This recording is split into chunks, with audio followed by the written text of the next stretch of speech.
Welcome to CAAC 13, Barriers to Agile Adoption. I'm excited about the morning we have planned for you. There are some new voices in our conversation today, and I, for one, am really excited and interested in what they have to say.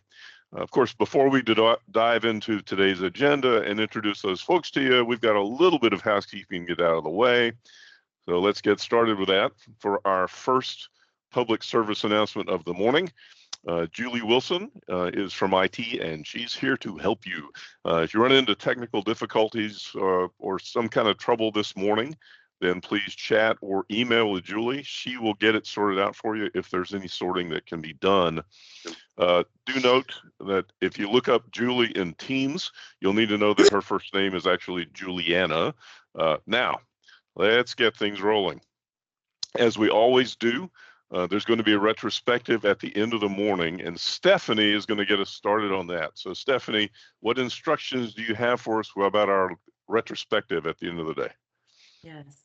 Good morning, everybody. Good morning. Every project has an opportunity to learn, to figure out new challenges, and to invent and reinvent. So we're going to do that today in our retrospectives. So be an active listener. Your voice is valuable. We need you. And we need to make continuous improvement in this area. So jot down your ideas, your thoughts. If it comes to your mind, oh, I like that was done well, or I wish they would have done this. And if you're like me, write it down, make a mental note, add it to the retrospective board. We want you to be a full participant, and we look forward to you participating at the end of the session. Thank you. Thank you, Stephanie. Now, on to the agenda this morning. Our schedule today, we're back to our standard two-session schedule. The first one, top 10 barriers to agile maturity, followed by a break. Then we'll have session 2, challenges from the field. Like I said, there's going to be a break between sessions, so you'll get that 15 minutes from 10:15 to 10:30. And then we'll finish the morning with that retrospective that Stephanie was just talking about. Now, we sent out a poll to all of CAAC 12's attendees a couple of months back, and we learned that about a third of the respondents are really pretty early in their Agile journey. You can see here, had a couple just starting, and then a few more where one or more IT teams are practicing Agile. You can also see about a third are Agile pretty much throughout IT, and then a third are moving toward agency-wide. So that's 5 out of the 18.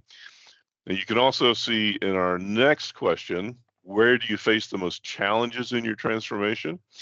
The biggest challenges people face in moving to Agile are winning the hearts and minds of their customers and their leadership. Between the two of those, that's more than half of the respondents. And then the last question we got, what's the biggest obstacle you face in transforming your agency? That tells us that the single biggest obstacle is not really lack of knowledge, it's kind of too much knowledge.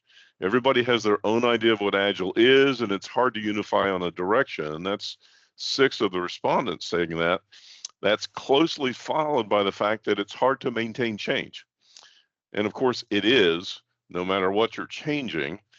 And this mystery category of other. Now, we got enough really good questions for this survey that we're going to be able to make our discussion panel later earn their keep. And there's some really solid information here, but this only came from 18 respondents. So I'm going to ask you all the same set of questions. That's right. It's time for a poll. Well, let me get that running here. So the first poll, how far along is your agency in your Agile journey? So I have launched that poll. Please answer if you are, because you don't have a virginia.gov email address, if you're unable to see that poll, if you would put your answer in the chat. We've got a couple of folks that are monitoring that and can make sure that we count you as well.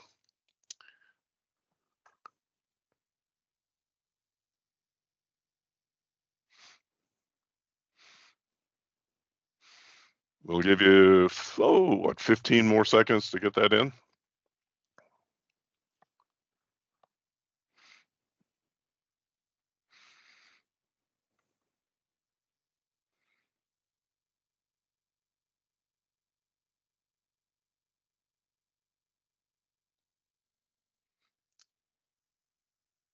"36 responses so far. So what we have is 14% said you're just starting in your Agile journey.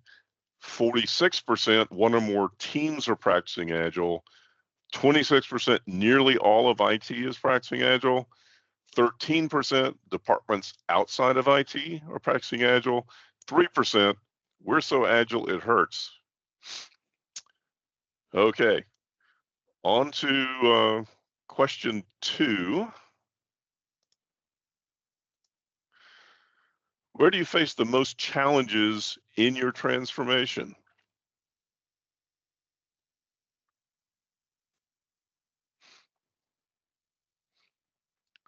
Is it individuals?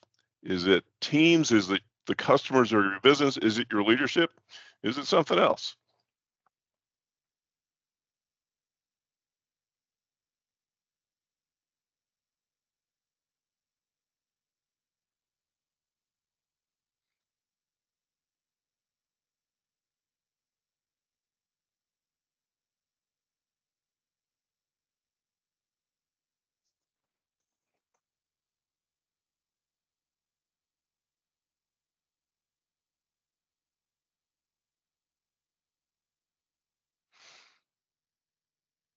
Let's give that another 10 or 15 seconds.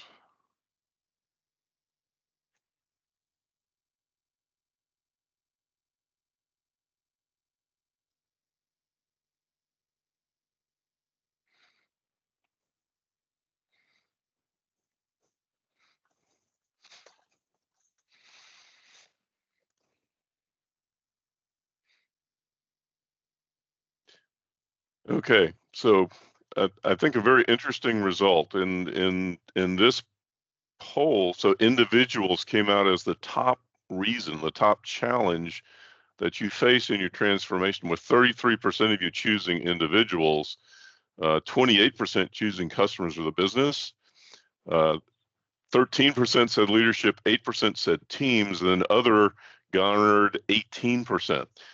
So what I'd really like to hear is, for some of you who have said that individuals are your biggest challenge, could you unmute and talk to us about why that is? What are you seeing as the problem being caused by individuals? Who are those folks?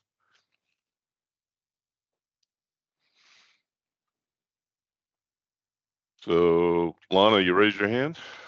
Yeah, I don't think it's individuals resisting. I think it's individuals and their knowledge from the legacy or waterfall environment finding a spot on a team that has 3 positions. I think that's, and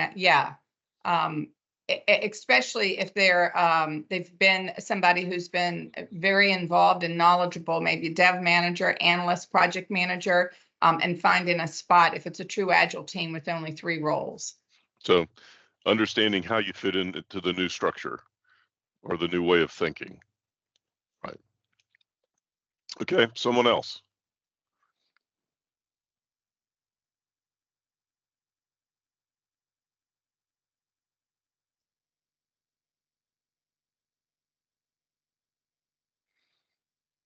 Well, knowing that a third of you chose this, I would love to hear from one more person.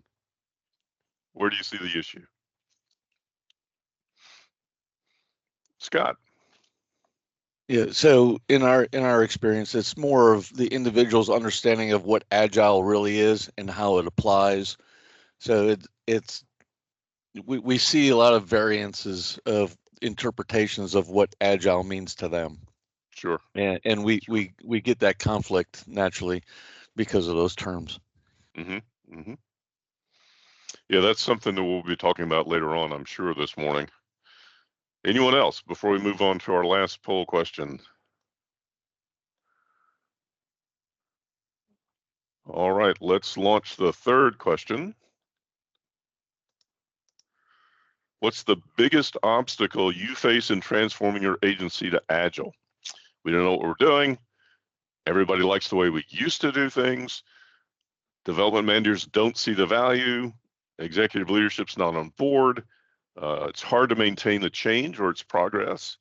Everyone has their own ideas of what Agile is, or no, it's something else.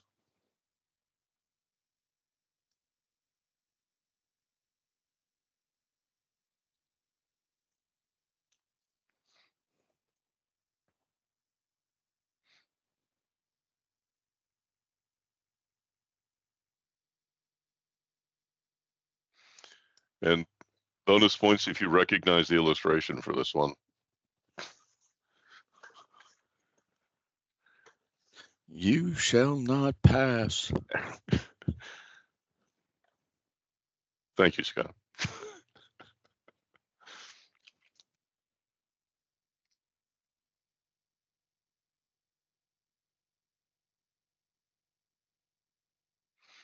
All right, let's go. What, 10 more seconds?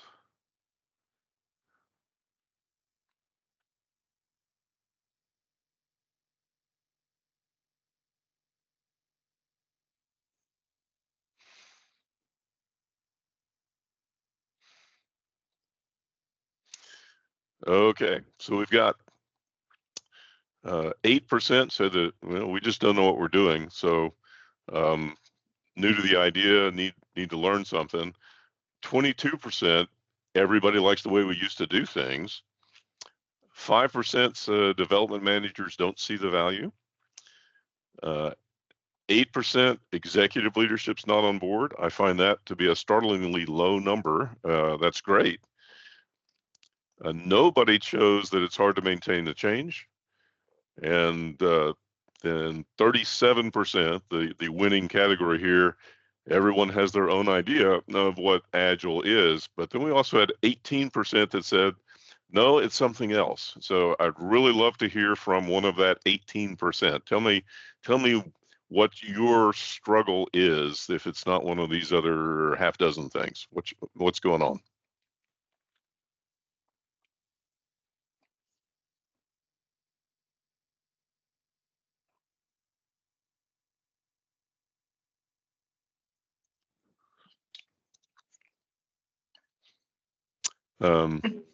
Yeah, Lana. I don't mean to dominate the conversation, but we're still on a legacy mainframe, and we're running our core application that's 30 years old and a third generation language. It's not object oriented.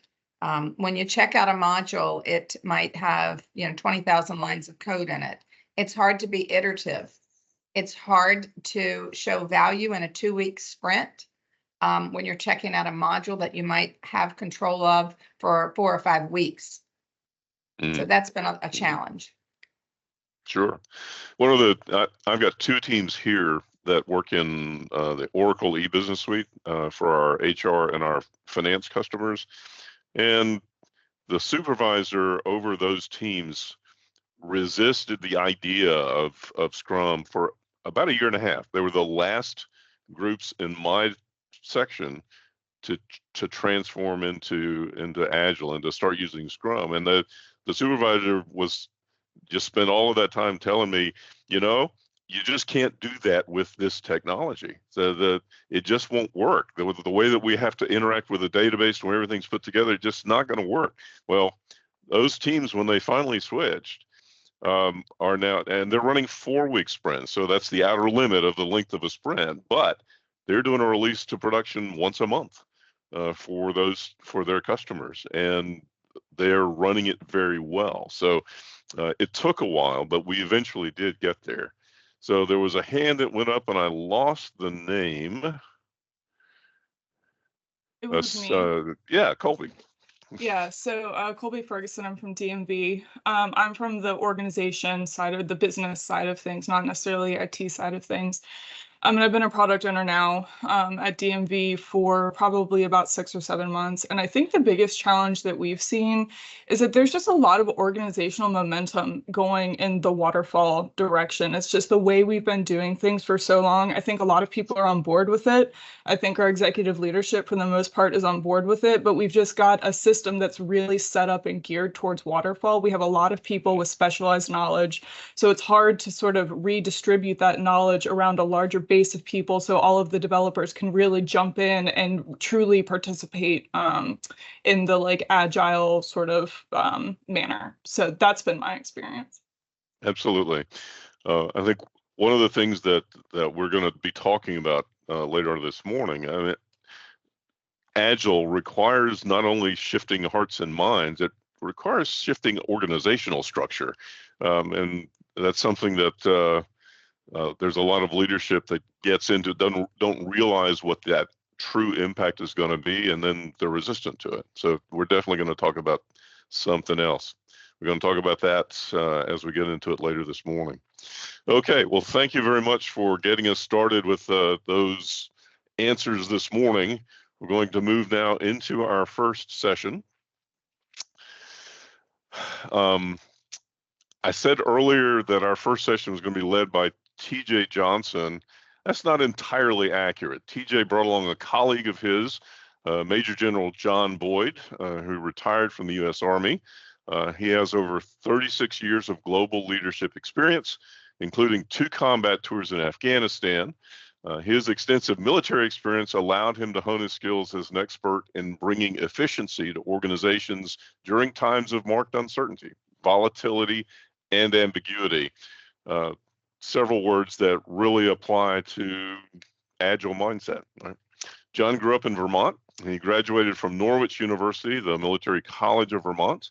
His academic pursuits include a Master of Business Administration and Management from Trident University, and then a Master of Strategic Studies from the U.S. Army War College. John and his wife, Monica, have 4 sons. They live in North Carolina, and his hobbies include hiking, photography, and learning German. So I'm going to turn the mic over to Mr. Boyd. John. Thank you, Stephen. Good morning, everybody. I would just take a minute to say to you why would a general be here, an old general, to talk to you about Agile? And so I would tell you first, I've been a practitioner of the tenets, oftentimes unwittingly, over the past couple of decades. But over the years, I became more familiar, and I found that the efficiency and effectiveness that those tenets brought to organizations, both inside the information technology arena as well as outside, were very, very powerful once we were able to bring teams on board to make significant progress and have success. And so I would tell you through 2 stories, maybe, why the why for me. In 2017, many of you may remember Hurricane Irma. You definitely remember Hurricane Maria. When Hurricane Irma hit the U.S. Virgin Islands, I was sent there as the senior military coordinator, and with the one caveat, keep it out of the news. That's exactly what I was told. Make it work. When I arrived, we began almost immediately, if you can imagine the chaos that's there, and also the folks' emotional situation, even the guardsmen who were there in the Virgin Islands, who lived there with their families, we began to apply the principles.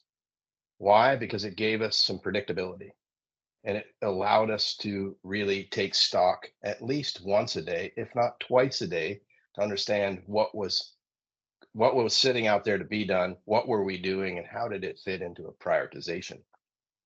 While that's going on, about 6 days into it, they said, you need to hunker down because another one's coming, Hurricane Maria. And so Cat 5 Hurricane Maria was a direct hit on St. Croix, the only island of the 3 in the U.S. Virgin Islands who had not been hit. I was there, stayed there through that. But our ability to utilize those tenets, the tenets of Agile, allowed us to quickly and seamlessly transition to immediate response to help the people the customers, the citizens of the U.S. Virgin Islands quickly recover. And I would say that the visual that I would give you is you probably don't really know that much about the U.S. Virgin Islands and Hurricane Irma and Hurricane Maria. But 90 miles away, you all know about Puerto Rico. And I would say pretty definitively, the tenets of Agile were not used. And so they struggled mightily for more than a year. So the power of it is there. But now we're speaking to today many people in the information technology arena. One of the things that Stephen didn't tell you was I spent 2 years as the chief information officer of the Vermont National Guard, so for the Army and the Air. And I was not a subject matter expert. I was a leadership expert that went in to work with subject matter experts. And so as we applied these tenets, they were very good inside the technical realm of using Agile to do well inside the technical sphere. But oftentimes they overlooked the customer. And so when we came to the customer in the state, one of the things that we noticed, that I noticed as someone coming from the customer base, was that we were not meeting their need. And the need was bandwidth. If you can imagine, all of the facilities, for the most part, except for the headquarters at the state the state headquarters, were on copper. This wasn't that long ago. This was 2013. And the first thing I said is, how do we get fiber? Well, Vermont's a rural state, et cetera. And the first pushback inside the technical experts was, it's not possible. I said, well, I want you to humor me. Let's go through this process. And so it was also from the inside, the technical sphere, that we had resistance, which was interesting, because I said, it's about the customer in the end. And so I think where we came to is, I said, just bring in, please, any of the vendors who could come in and talk to us. So we had 3 come in. We looked at all 3, asked them to put a proposal. All said it was possible. And 8 months later, every single facility across the state of Vermont, though not big, but divided by mountains, I think if you flattened it out, it'd be about the size of Virginia, was connected by fiber to the headquarters. This led to a 20-time increase in bandwidth in every facility, and it led to a 40% reduction in cost, because there was hidden things that had to happen. When you negotiate the new contract, you look at the old contract and realize you've been paying way too much money for stuff for years after years, because everyone is on this is working, don't upset the apple cart. If it hadn't been for the Agile tenants, we wouldn't have gotten to that point. And so I use those as examples of, from the customer, your customer side, where I was, but also me trying to deliver from your side to customers, how powerful this can be. And so I've stolen enough time. I was really sent here to introduce my good friend, TJ, and he was gracious to give me some time. So what I would say is, Thomas Lee TJ Johnson was born in 1973 and raised in the Washington, D.C. region. He graduated valedictorian from the International Baccalaureate program of Richard Montgomery High School in 1991. That same year, TJ attended the United States Air Force Academy in Colorado and graduated in 1995. In 1996, the Central Intelligence Agency selected him for a fellowship at the Air Force Institute of Technology, where TJ wrote a master's thesis on the commercialization of space transportation technology. His prescient 1998 conclusions included the prediction that the X Prize would significantly drive down the cost of payload to orbit. TJ went on to work at the National Reconnaissance Office, where he built spy satellites and earned the Joint Meritorious Unit Award, Air Force Organizational Excellence Medal, Air Force Achievement Medal, and the National Defense Service Medal. TJ escaped near death at the Pentagon on 9/11 and went on to founding Agile Immersive after leadership stints at Lockheed Martin, Capital One, and Accenture. TJ founded Agile Immersive because he wanted to bring his passion for authenticity and transformation from stale thinking to visionary ideas to Forbes Global 2000. TJ has had the privilege of coaching the financial services sector and healthcare and pharmaceutical industry CEOs, presidents, executive vice presidents, and executive teams for decades. His impact on those leaders and their businesses has been far-reaching. In 2016, he helped the University of Texas at Arlington Research Institute reimagine its groundbreaking traumatic brain injury go-to-market strategy. In 2019, he helped MetLife resolve a $500 million pensions payment challenge. In 2020, he helped medical technology firm eSolutions reorchestrate its infrastructure for 41% gains in efficiency during the heights of the COVID-19 pandemic. And without further ado, I will turn it over to my good friend and Agile master, TJ Thomas Lee Johnson. TJ.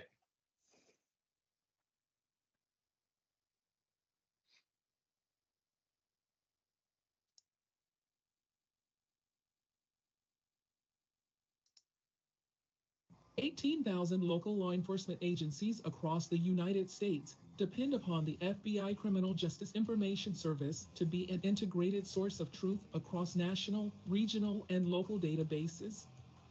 To find and catch criminals quickly, the FBI has relied on Agile Immersive to train, consult, and advise the Criminal Justice Information Service and its classified parts and dedicated personnel to orchestrate its Agile practices, DevOps, and technology staff. 98% of the workforce of the FBI and other agencies like yours do the technical and administrative work that never makes it on a helmet camera but is just as crucial. Agility is getting mission success. Agility is why we restore precious lives with their families. Agility is how we continuously improve on a weekly cadence.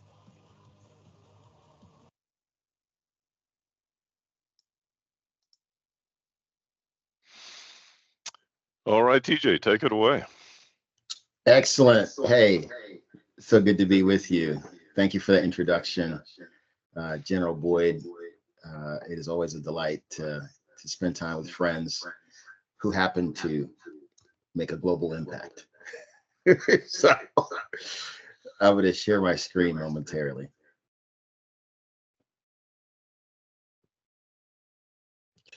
And as our intro video said, we start with why.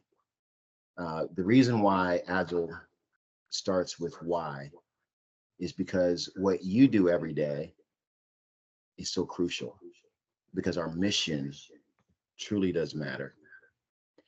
And that means if your mission is recovering the most vulnerable among us, or housing families, or feeding communities, or if it's the infrastructure or the transportation systems or commerce for our micro, small, medium, or large businesses, or preparing young minds for the future, our mission success starts with why.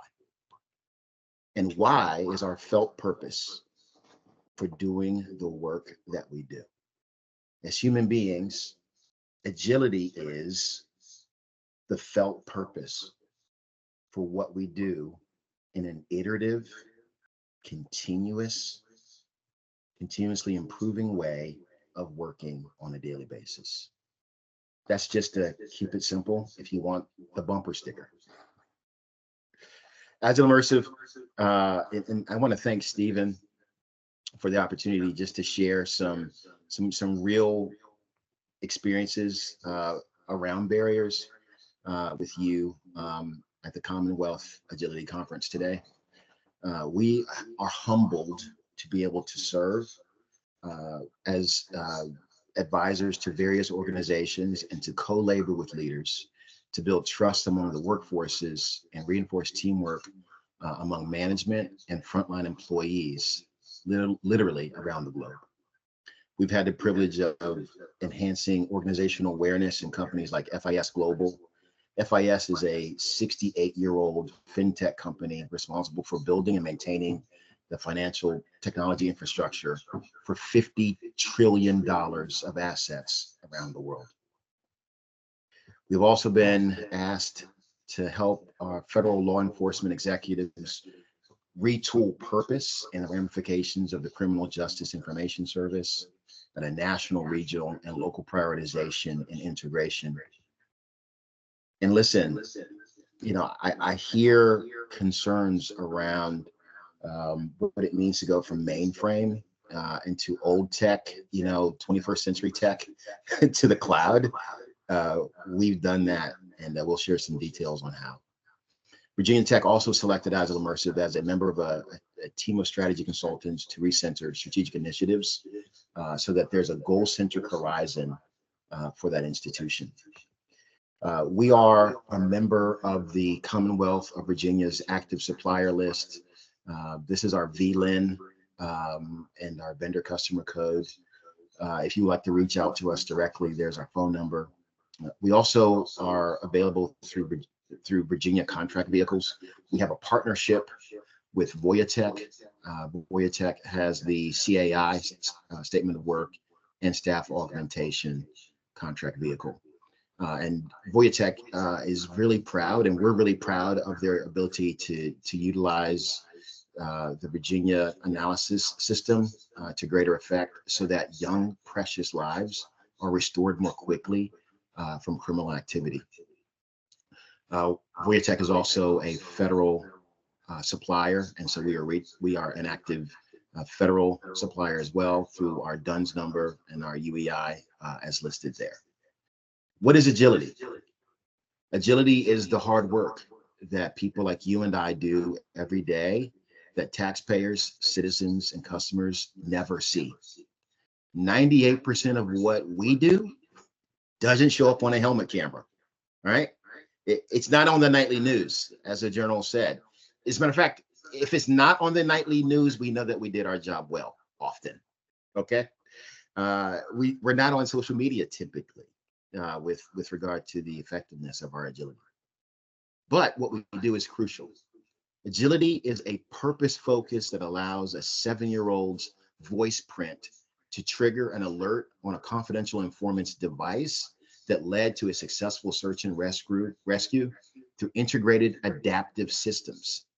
And that kind of integrated adaptive cloud-based system that we create, the operators, administrators, and technicians that are in this audience is the systems that we build, and it allows us to bring people like Consuela Olivia Maria Morales home.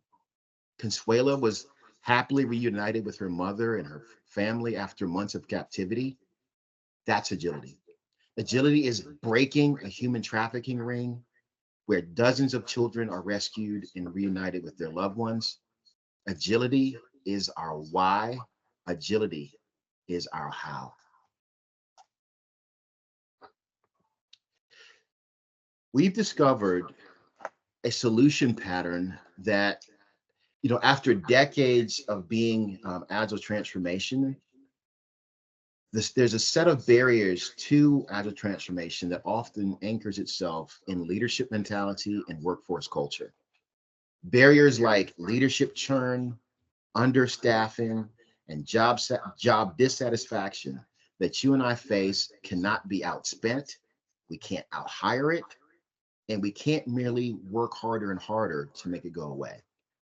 We are in a generational challenge. The solution pattern for leadership and cultural challenges to agility is organizational awareness, purpose focus, orientation adaptive, goal-centric, and cadence-driven. What we're saying is a solution pattern that is continuous, repeatable, and it's a super cycle of 5 cycles that we call frictionless enterprise. So as we discuss the 10 barriers, know that we have a super cycle that we use to actually uncover the challenge, discover its root cause, and then iteratively work through it so that we can continuously improve. And we believe that the progress that we make has to be based on trust. Psychological safety is a crucial foundation for trust to be able to be grown in an organization and rebuilt in an organization, and continuous to be sustained. Agility needs a framework. I love the question that Stephen asked, and the answers that seem to be, one of the answers that seem to be preeminent. Everyone has their idea of what Agile is. If we don't have a single unifying principle, a single unifying framework, we shoot in a lot of different directions, and frankly, can spin our wheels and not move in unity together. Agile needs a framework that sustains practitioners and is itself sustainable. We also need the girders, pylons, grease, spit, and yeah, sometimes duct tape to keep it all working. And we also need the intellectual depth that is best in breed reading, writing, and thinking, with libraries of leadership, emotional intelligence, and grit, which is included in our tools. Now, what are the top 10 barriers to Agile maturity? And why would I dare make a barrier list to Agile maturity? Well, the simple answer is Agile maturity is such an easy thing to say, but so difficult to actually get to. Your survey results give us a glimpse on why. And I love that someone at the DMV, you said there's organizational inertia. There's something about our organization and the culture within it that pushes back on this way of working. We're so entrenched. And guess what number 10 is on the list? Listen, the fact pattern agrees with you. Organizational inertia has to be addressed for us to be able to authentically approach Agile maturity. Our barriers like understaffing, leadership churn, and employee churn, low employee satisfaction can be linked to these barriers. Hey, listen, organizational inertia isn't just, people sticking their fingers in their ears and refusing to listen. But I'm going to tell you something. If people refuse to listen, that's a problem. All right. If we are open to the idea and the possibility that there's a new and better way of working, what's in it for me, then there's an opportunity for the organization to move forward. So the example that we'll use is a child welfare organization headquartered in a mid-Atlantic state that is an active client within Agile Immersive. So I'm going to give you real cases. This is a public forum. So I'll give you real cases. I'll give you real results. You and I agree that I won't use real names, okay? Because some of these, we want to protect each other's privacies and sensitivities as we move forward. So, please know that I'm authentic in the cases that I give. I just can't give the names, all right? So let's just have that agreement going forward. Okay, so there's a child welfare services organization that is an active client of Agile Immersive. They want to serve the needs of children more quickly. However, the bureaucracy, the regulations that are built to supposedly support children, protect children, are so arcane, are so written 30, 40 years ago. They don't reflect the realities of what children need in this modern time. So when they became a client, if you look on the screen here for what's on the left, it's, you kind of see the spider diagram. We did an analysis just on what is actually going, what's the challenge that this organization, this child welfare services organization, is facing.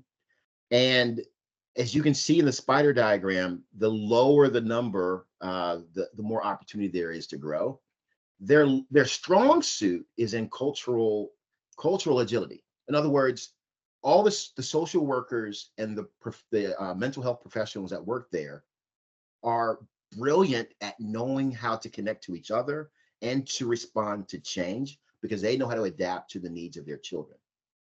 What they did not have was alignment with the state, with state and county officials. So if you look on the diagram on the right, we actually spent time leveraging their strength of cultural agility to actually building strategic alignment within the organization and across the state and across the county. So in just a matter of 8 months, they have been able to grow in their ability to get alignment on what's a priority for all the children in our state across our agencies. And let me tell you, just that alignment has led to 37% more children being protected. And I think you could agree that's important. Okay.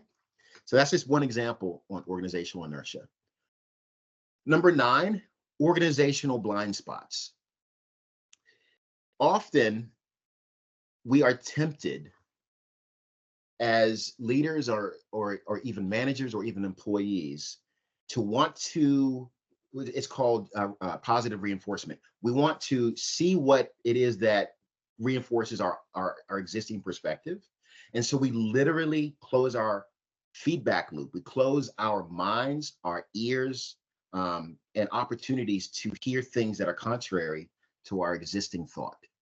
That's how organizational blind spots grow and continue if they're not addressed. And so the first step for addressing organizational blind spots is to just be open and aware that you have them, okay? And then allow for a feedback loop at the team level and at the management to team level. So there is an opportunity to learn from each other and to understand that we cannot possibly keep doing the same thing and expecting different results. There's a financial services client that had a really big blind spot. Their frontline employees that take calls in the call center from literally across the world for credit card use, for credit card fraud, credit card problems, were so disconnected from what it means to actually manufacture and distribute their credit cards. They didn't really understand the call script that they were reading from on a daily basis. And so customer service, frankly, suffered as a result. So we had we with management came up with an idea where the entire call center got to virtually visit the credit card manufacturing facility and the operational facility that supported that credit card manufacturer, so that they could see, why does their call script require them to talk about using the microchip and insertion points for the microchip, and not letting the microchip touch the phone in their pockets, or their keys in their pocket. And the other pieces of the call script also got updated. And it's almost like the lights went on when the call center employees watched the credit cards being manufactured, watched the magnetic strips being coded.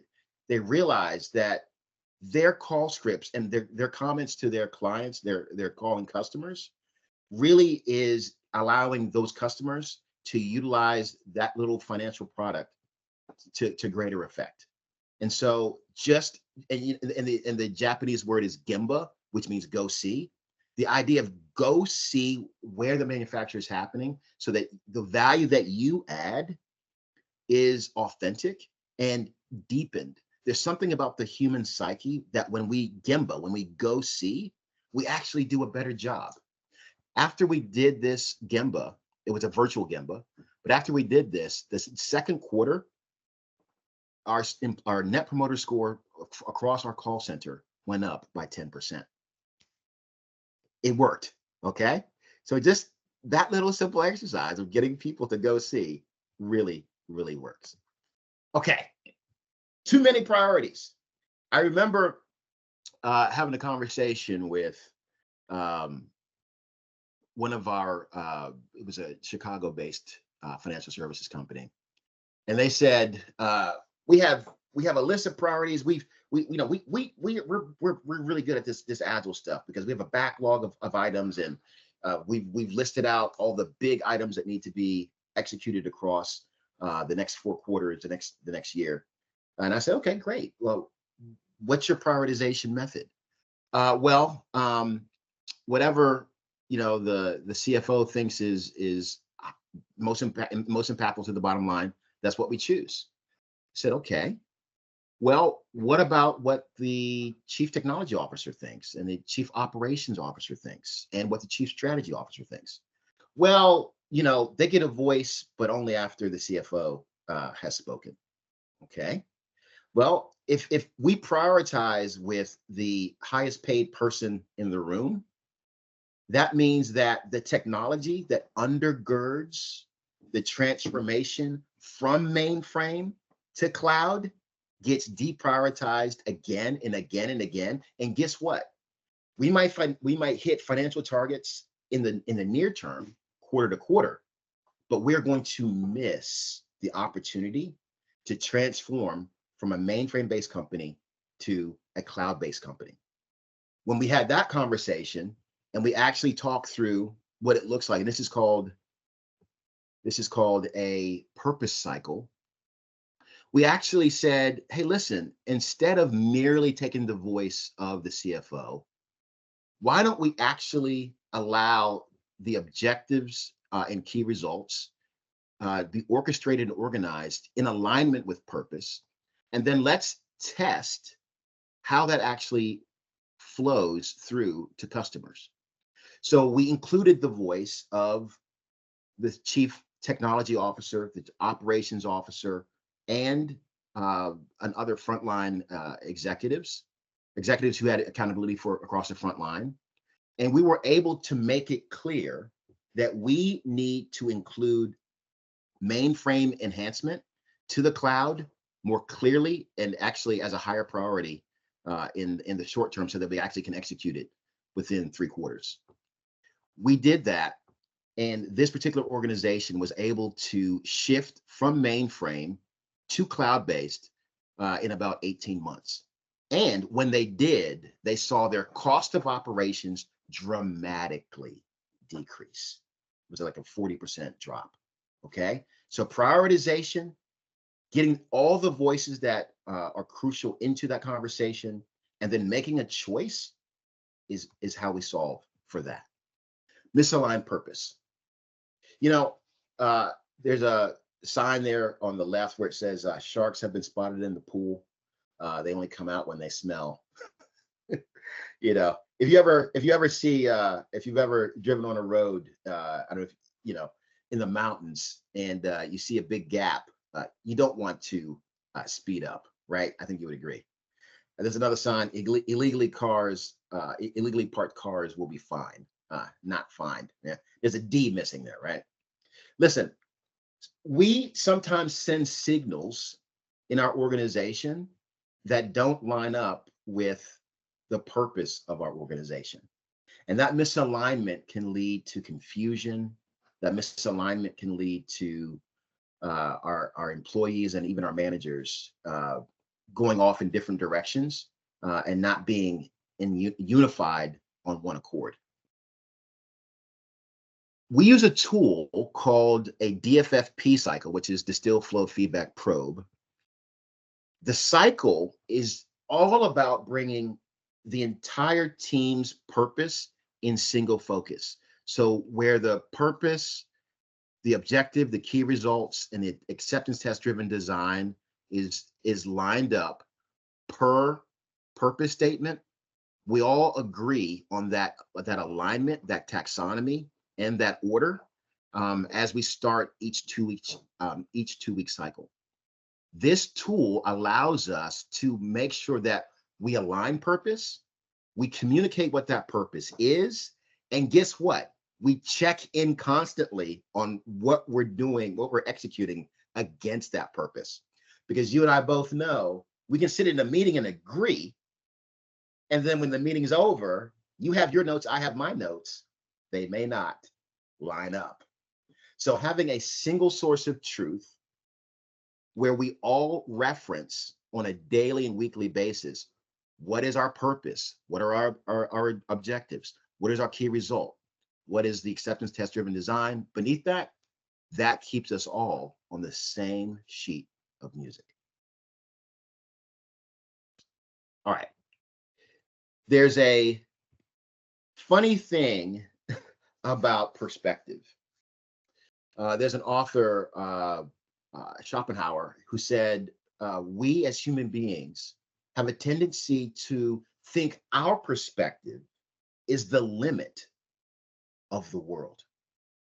We as human beings, especially when we are agilists, need to open our aperture. And as we open our aperture, our awareness and allow our field of view to expand, what's possible also expands. There's now I can use this example. I can say T-Mobile because this is actually in the press. In 2021, T-Mobile recognized that 9 million people are going to change plans.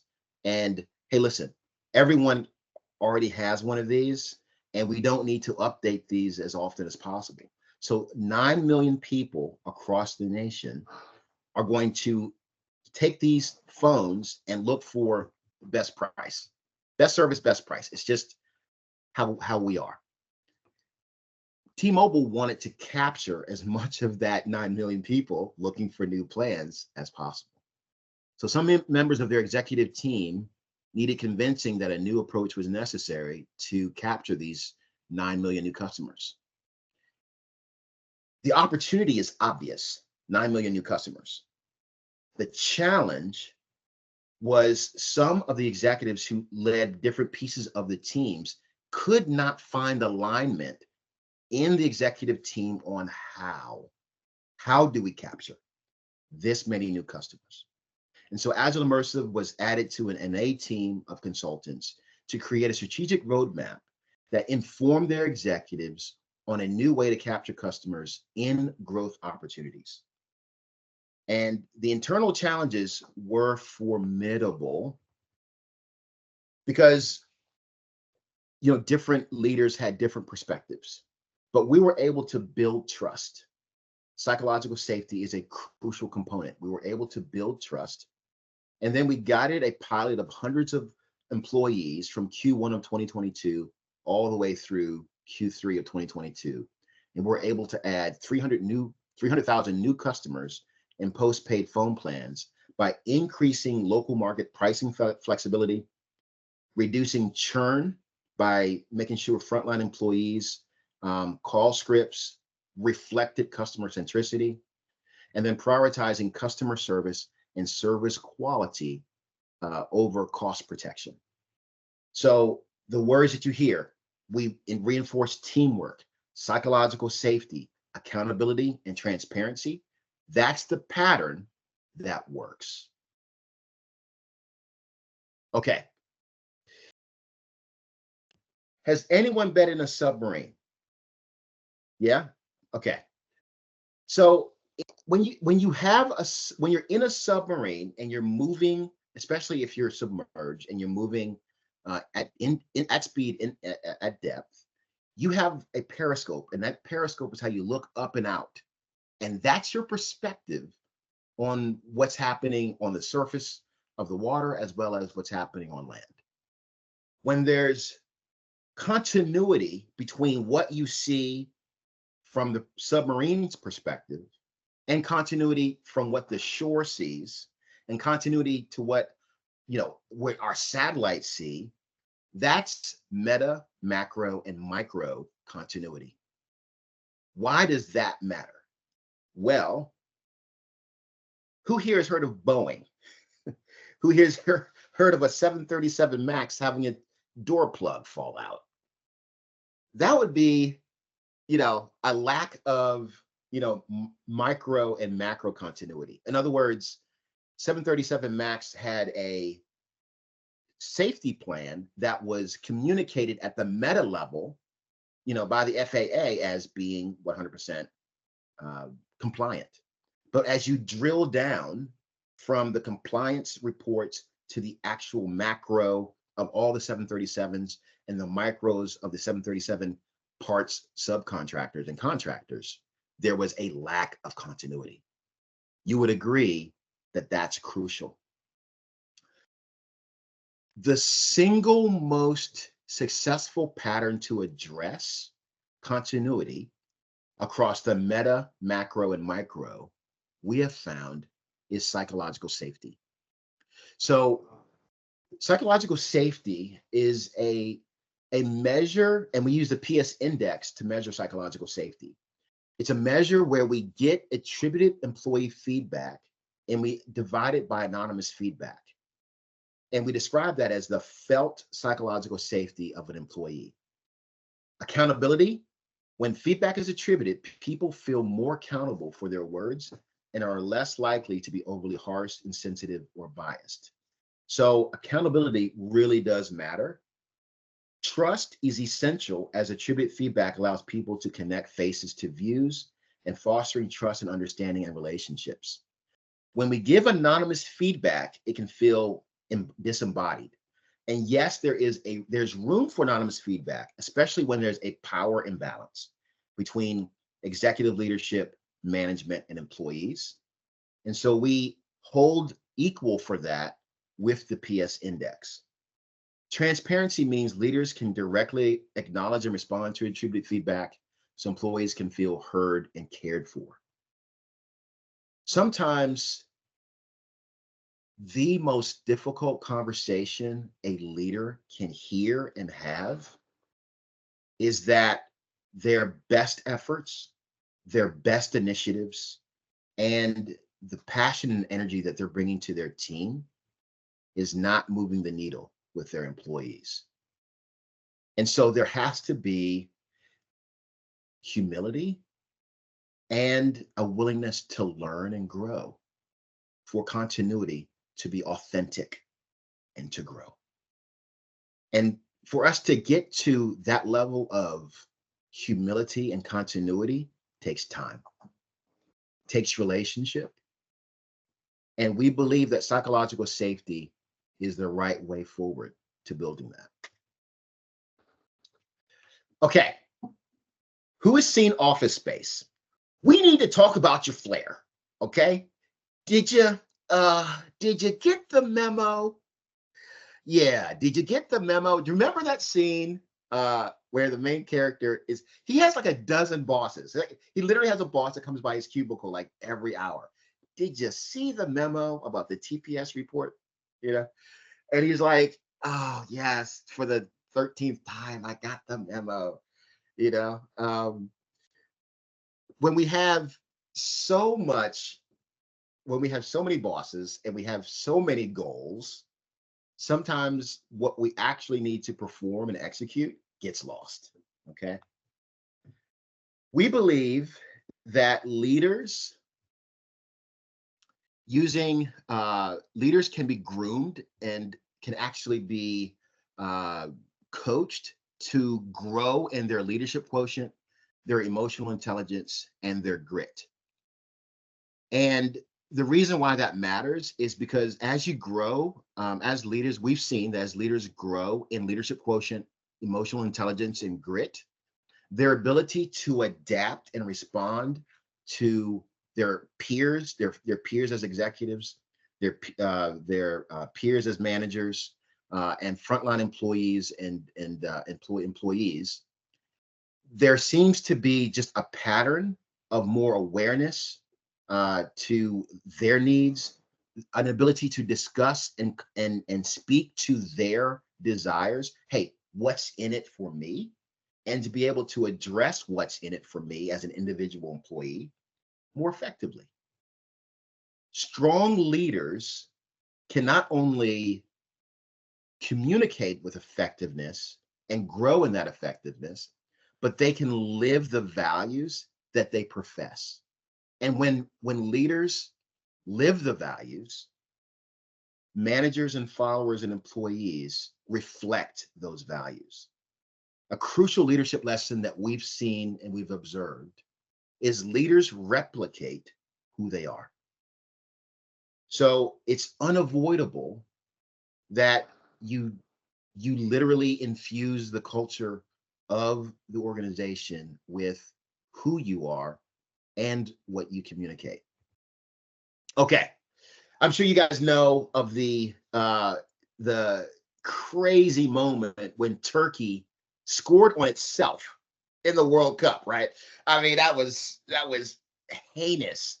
No, I mean, they work so hard, practice 5 to 6 days a week and, do everything possible to get to the semifinals. And at the last possible minute, one of the kickers, one of the players just accidentally knocks it in when the goalie can't stop it and they score against themselves.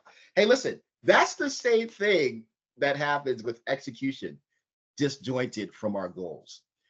We as, leaders, executives, employees can agree on goals, but guess what?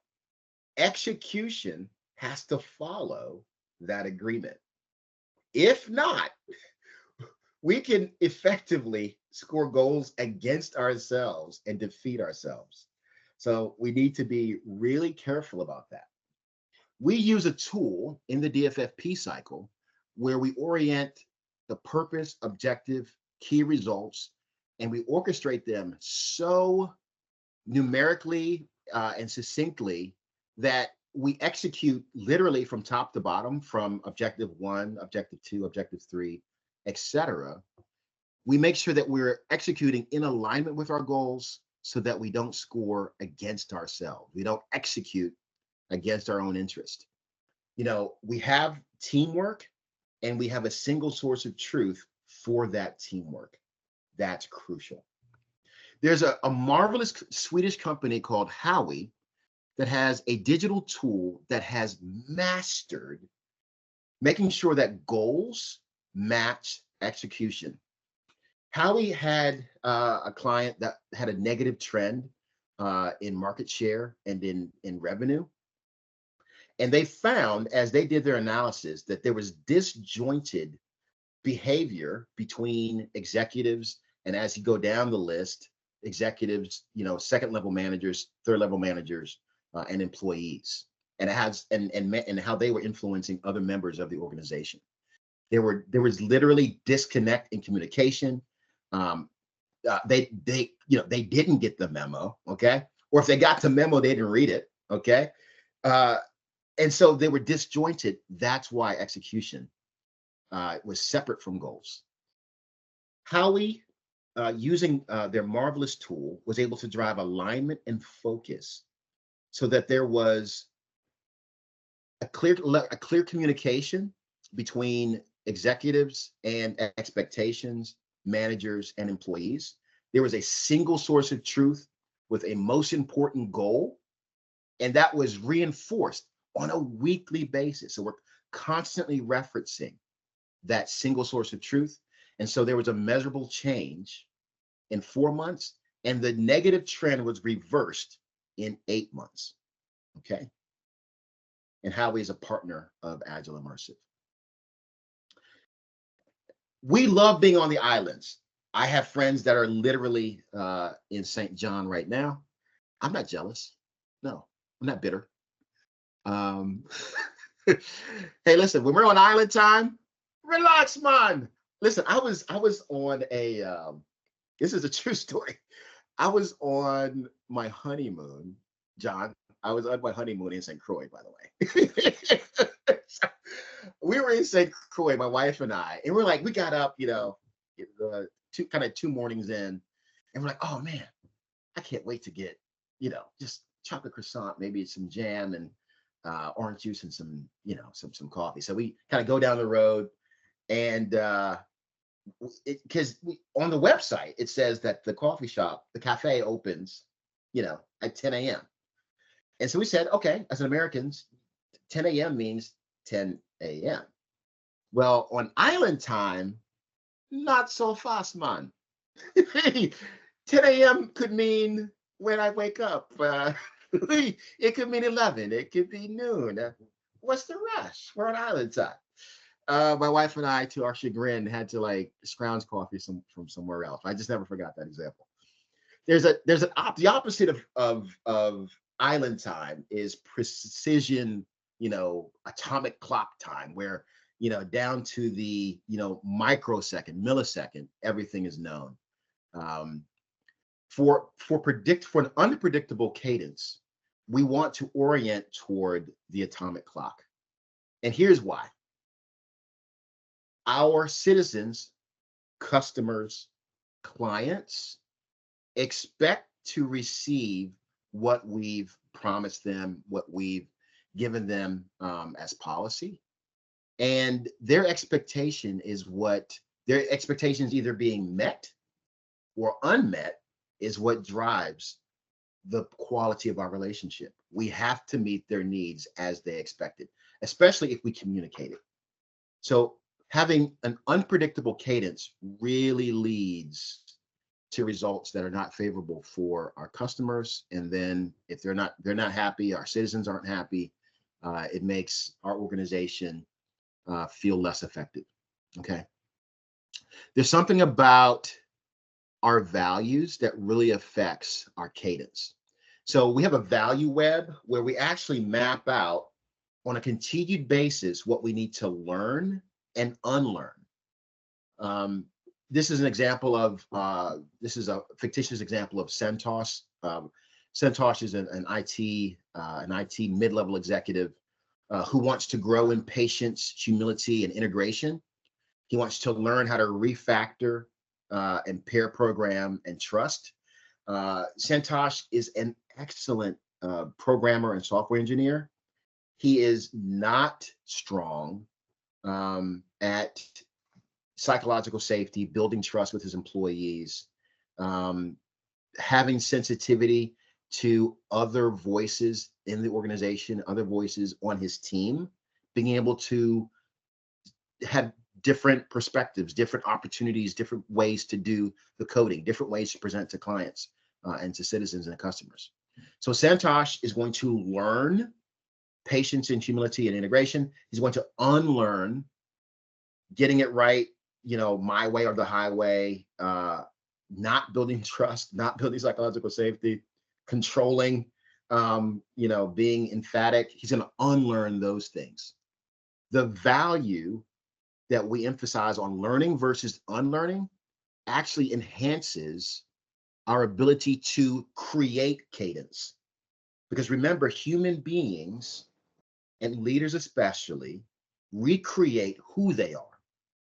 So if we have internal consistency and we are learning and unlearning, we're learning the right ways of thinking and valuing, and we're unlearning the negative habits, the ways of thinking that are not building psychological safety, we are then building predictability in ourselves. Our observations have shown, when you have internal consistency, you replicate that in external consistency and cadence. We follow what we see what we believe. Okay. All right. Ornette Coleman. I'm an Ornette Coleman fan. Love jazz saxophone. Who here has ever seen a middle school jazz band? Oh my goodness. Would you agree that there's a difference between Ornette Coleman and middle school jazz? Yeah, middle school jazz. I mean, you kind of cringe. You're like, oh. But and it's probably your kid in the band, right? Just so you want to be kind, and you're there because you support them, and you're just smiling. Yay, Tanya. Yay, Johnny. You're doing good. And you hold your phone. And you're like cringing. Oh. Inconsistent cadence is painful. It's painful to hear, to watch, and to be a part of. Okay. We build consistency when our vision, our strategic plan, our objectives, and our key results our product plan, our backlog, our team backlogs, and what we actually deliver is oriented and orchestrated in such a way that it all lines up. And so we have tools that we build with our clients to make sure that they are able to line up vision, strategic plan, OKRs to plan to team backlog. And we make sure that we reference that on a consistent daily, weekly cadence so that we get maximum results. Okay. All right. We've talked about the top 10 barriers to Agile maturity: organizational inertia, blind spots, too many priorities, misaligned purpose, narrow perspective, no meta, macro, micro continuity, misaligned goals, execution disjointed from goals, unpredictable cadence, and inconsistent cadence. We believe the only way to address barriers such as these is to have a method that we all agree on that is continually improving, that addresses awareness, purpose, orientation, goals, and cadence. We're Agile Immersive. We're an active Virginia supplier. This is our information. Once again, if you need to reach out, we would love to hear from you. We're always open to new conversations. Agility is making sure Consuela comes home. It is it's one of the passions and the pride of our hearts to be able to be a part of a mission that makes families safe.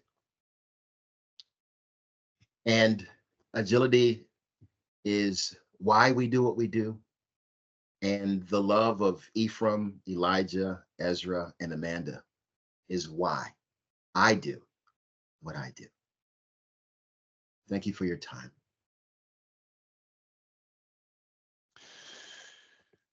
Well, TJ, thank you very much for that that hour spent together.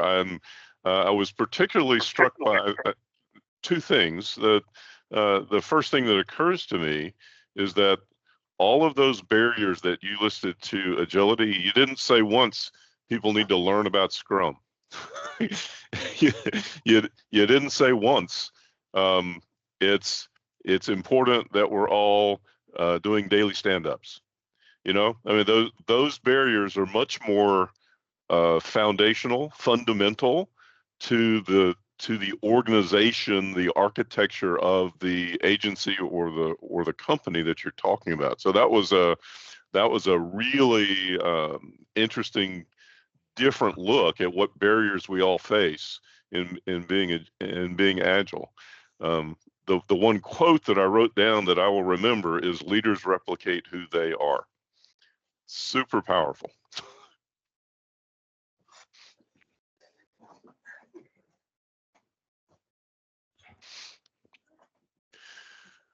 All right, we find ourselves with a couple of minutes here. Are there any other questions or comments, questions for TJ?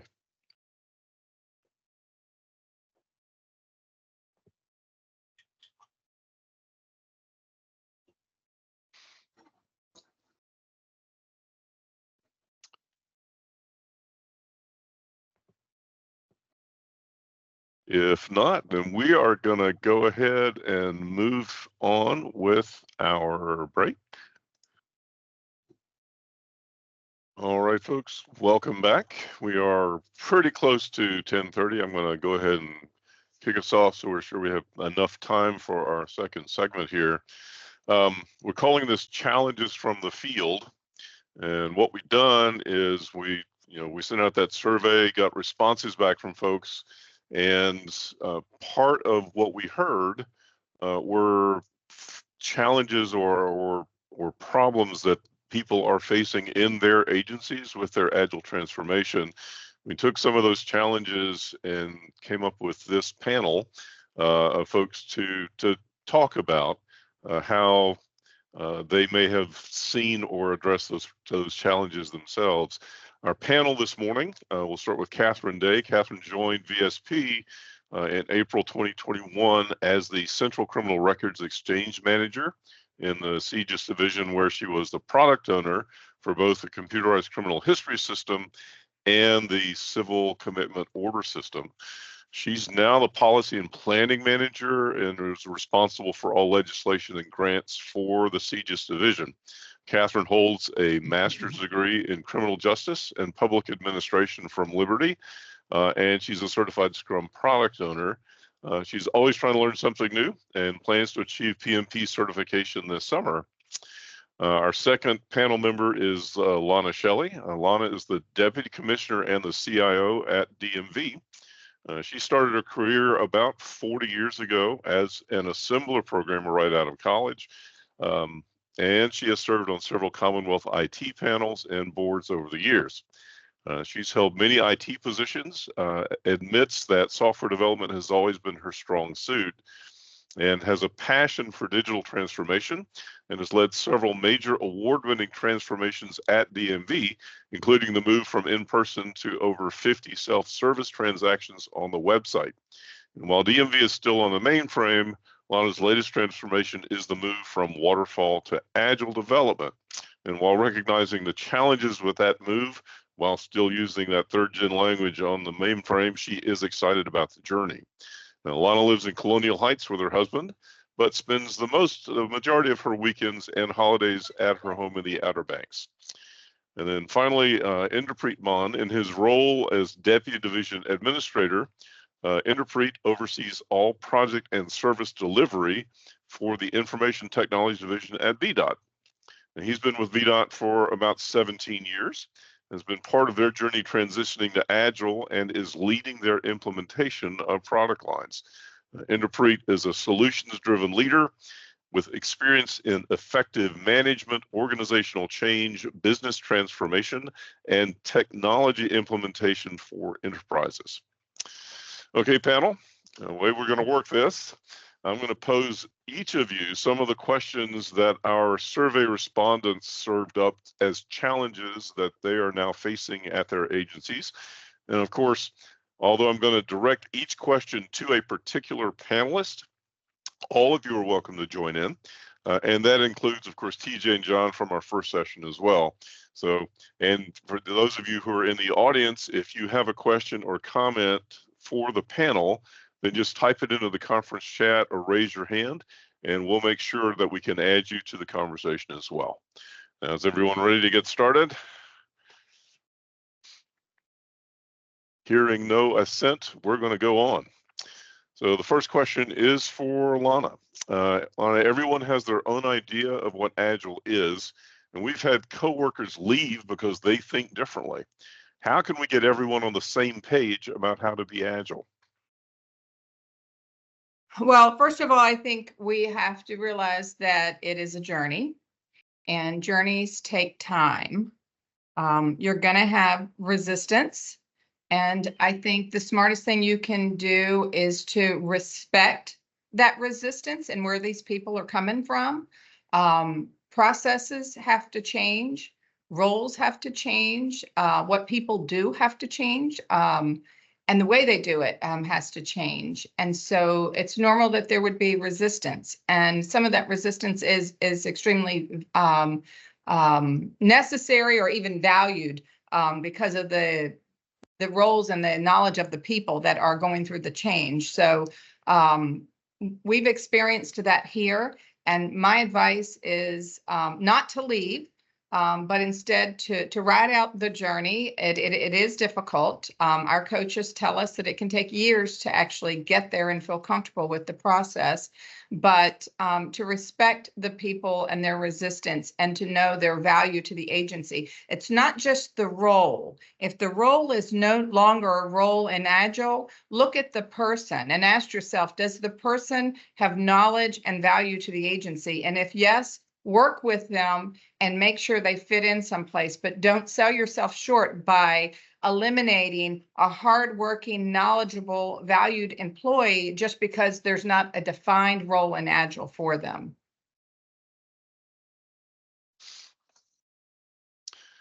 Okay, thank you. Any other panelists want to chime in on this one? I would like to add that we should recognize that Agile is not a one-size-fits-all approach, right? And what we call here at VDOT is we say we are implementing Agile at VDOT because, every organization, they have their specific needs, the culture, and goals, right? And every organization moves at a different pace. So I think recognizing that, I feel that is very, very critical and important. Absolutely. Yeah, here at VSP, the answer that I've come up with to making sure that everyone in our IT department understand how we do Agile is I talk about it a lot. As a leader, I have town halls with everybody in my section once every 2 weeks, and a part of that town hall is a visit from the Agile coach who says, so I'm giving a message about how we do Agile at least twice a month. Everybody hears me saying the same thing all across the division. I think that clarity of communication has really helped us to sort of unify the vision on what we're trying to do. Anyone else? I was just going to add that I think Lana put it best. Look at the person's position and the knowledge and the experience that they have and where they're coming from, and perhaps there is something to be learned there from that person. Definitely think so. Yeah, let me also add, if I can, that in a traditional waterfall environment, the role of the developer, sometimes the personality has to change somewhat. I mean, developers, they're unique in their ability to, take their work and get it done sometimes on their own. And that has to change for them. They're now, moving to a Scrum team where they're considered a creator, and they might be testing, they might be doing other things, and they're interacting in the daily stand-up. And if they're the best at what they do as far as development and they're knowledgeable, realize that it's going to take them some time to become an extrovert on a team where there's lots of communication and collaboration. And I think we have to be sensitive to that because, again, they're a good developer and they're adding value to your agency, yet they don't blend in well on a Scrum team, then the last thing you want is what's in this question about people leaving because of that. Again, it's that just harms the agency. You don't want to lose these good people just because they're slower to adjust. And I think that we have to realize that and to value the fact that a lot of our programmers may be strong introverts. And so this is a real challenge for them to move into this environment. Yes, indeed. I think also just to add to what Lana said, it's very true. And I've also observed a situation when, you have a very powerful team in terms of certifications. They understand the Scrum process. They follow the framework. They release on regular cadence. But when you talk to every single member in the battlefield, as I like to say, the developers that are actually doing their job, they can't really answer the business value. They don't see it. And they can't answer a simple question of, would I use this? Or am I just doing this because I'm a part in this process and I'm either, coding, I'm testing, or I'm just there for the sake of the ceremony. So if those questions arise, then it's definitely, in my humble opinion and experience, about the mindset of agility. It's not just about, we've done Scrum, we've done Agile, we understand how to use Jira, or we know what Kanban boards are for. It's much more than that. And having everybody on board in terms of the mindset and seeing the value proposition of the stakeholders, but most importantly, for the clients for which we're releasing the MVP, including ourselves as a potential client, is where the true Agile transformation happens. But I think that's an interesting sort of continuation of what we heard TJ talking about in our first session. Being agile and being successful with it is much more than understanding what the technical rules are for being in a Scrum team or whatever your flavor of agile is. It's really much more a hearts and minds question than a technology or a technique question, I guess. Yes, TJ. Exactly. Yeah, exactly, Stephen. I just wanted to say we have found a pattern of success when we are when we have, when we are initiating transformation, to not even mention the word agile. We're going to start the conversation with listening to what our employees, our managers, our technical thinkers, leaders and doers, what are they attempting to solve for on a daily basis? What are their pain points? What's aggravating them? What's driving them crazy? What's making them stay late and or want to leave early? What's making them feel disconnected from the citizens, the customers that we serve? Start there, because when we start with the challenge set, and we start where the felt experience is, we're going to get to root cause. And yes, obviously, we have methodology. Of course we do. But human beings aren't methodology. Human beings are human instinct. They're tuning forks. We are human beings. We are tuning forks for the truth. And when we hear the truth, we feel the truth, and we have psychological safety around the conversation, we are then going to invest in the next step. And if we can get to trust, psychological safety, and investing in the next step, gotcha. All right, let's move on to the next question. This one, we're going to start with Catherine. Catherine, with so many priorities and being understaffed, it's hard for people to want to take the time to do the transition, to get into Agile. So how do we change the tires while we're driving down I-95? Since we got both DMV and VDOT in the panel, I had to throw that. So how do we take the time to transition? Well, I think we should be agile. Encourage setting time for the knowledge transfer. I've seen us do this by adding a story to the board to set aside and make sure we're being intentional about the knowledge transfer and what we need to accomplish. What changes can be made easily? What can we do right away? What's going to take more careful planning to achieve? I've been in the position of having to receive knowledge transfer as a new product owner, and also give knowledge transfer to a product owner that was coming in to replace me. Documentation does help with this somewhat. We're not always great with that with Agile, but having documents and things that you can turn over to the new product owner is helpful in explaining the backlog, what's in progress, what is future plans. Regular face-to-face conversations, regularly scheduled events may help with the transition of showing someone how, like Stephen said, how we do Agile, how VSP does Agile. Helping someone understand the team's processes. With self-organizing teams, let the team decide how are we going to make this transition? What is small iterative changes that we can make and to achieve our overall plan of attack? So start small, start easy. Is that thing? How do you eat an elephant? One bite at a time. Yeah, one bite at a time. Anna, Interpreet, anything else? Let's move on to the third question. This one's directed to Interpreet. Teams are expected to fall in line without giving their input. How can we help leadership understand the importance of teams being a part of the planning for Agile change?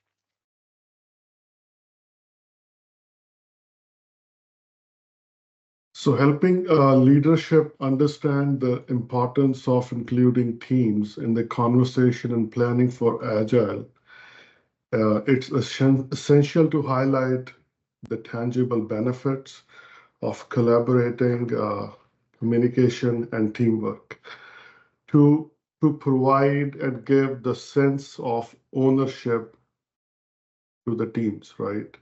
And this could be done in many different ways.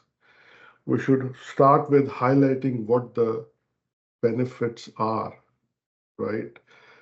So one of the benefit would be enhanced buy-in and ownership. right? When you involve your teams early on in the planning process, they feel a sense of ownership and commitment to change, which leads to better implementation. It also brings diverse perspectives, right? Because they bring a range of experiences and insights that can uncover potential challenges and innovative solution that, leadership may not foresee. It also improves the team's morale, right? It boosts their morale and motivation. It shows them how their input is valued and respected. And this, again, other thing, what we have done is sometimes, share the success stories. You start with small pilot projects, where you start with a set of a business and IT team, and they are being treated as one cohesive unit, and then share that success story with others, right? And also show the data that when you have teams actively involved, there are positive outcomes like increased productivity and faster time to delivery. And we should also keep emphasizing on the agile principles like collaboration. That we all stakeholders, there should be active and ongoing collaboration. The highlighting these principles can reinforce the importance of including the team members ground up. Continuous improvement, right? So this agile encourages iterative improvement based on feedback. So teams are essential source of feedback. So I think doing these things that really helps teams feel empowered, and also leadership being more comfortable where they feel and start engaging the teams early on at the onset of initiatives. But I can tell you, I can hear in my head leaders, people in leadership positions saying, I'm the boss, do what I say. Why should I involve other folks in the conversation when I know they're going to come up with the same answer I came up with anyway? Just do it. How do you respond to that? So what we did is when we started, so we got started their agile journey, I would say it's almost 10 years now. And there was, a pushback. And what we did, I would say we brought external consultants as agile coaches, right? And they provided unbiased perspective, right, on the importance of these principles and team involvement, right? And that really helped us address that. So having a third-party expert say something about it. Yeah. Okay. Our perspective was a little bit different because our commissioner is a transformation expert.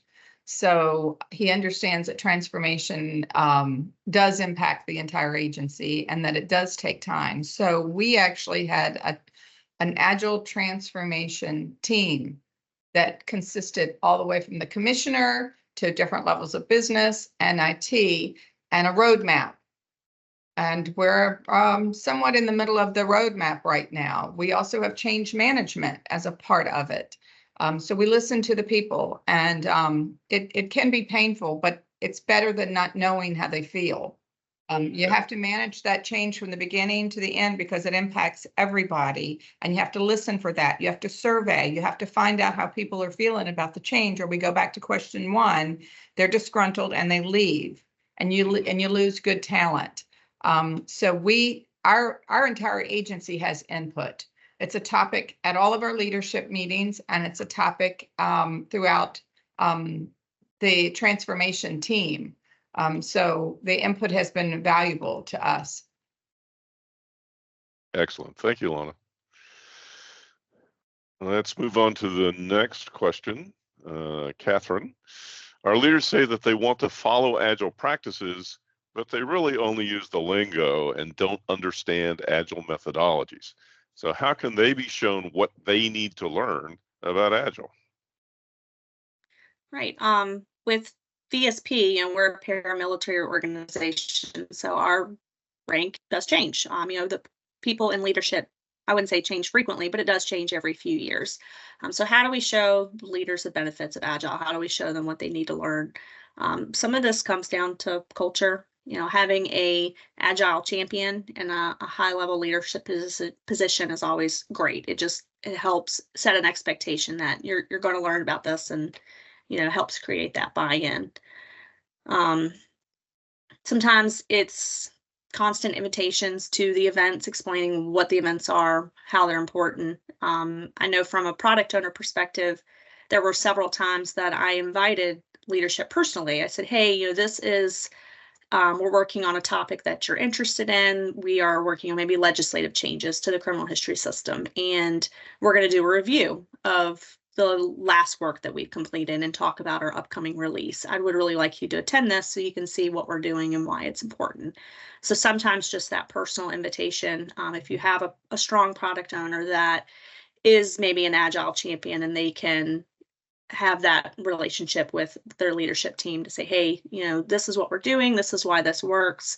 With VSP, we always have some new challenge, some new legislation or some problem we haven't encountered before. We can show the benefits of Agile, show, why iterative approach works, why we need to be able to change our requirements frequently, why we need to come up with a new solution to a problem.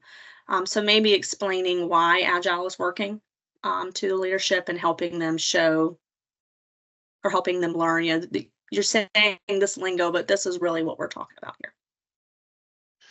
So what I heard there was communication and advocacy, right? Mhm. Yes, TJ. Yeah, I was going to say in 2021, I'm former military, and so we're used to dealing with military, paramilitary organizations.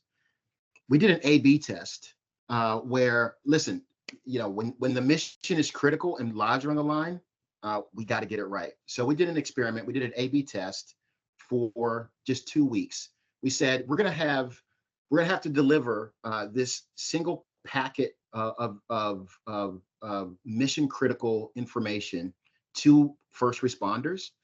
The A/B test is a team is going to get the information through traditional SDLC techniques, the waterfall techniques. Team B is going to get the information to actually execute to deliver this deliverable to first responders using our Agile approach.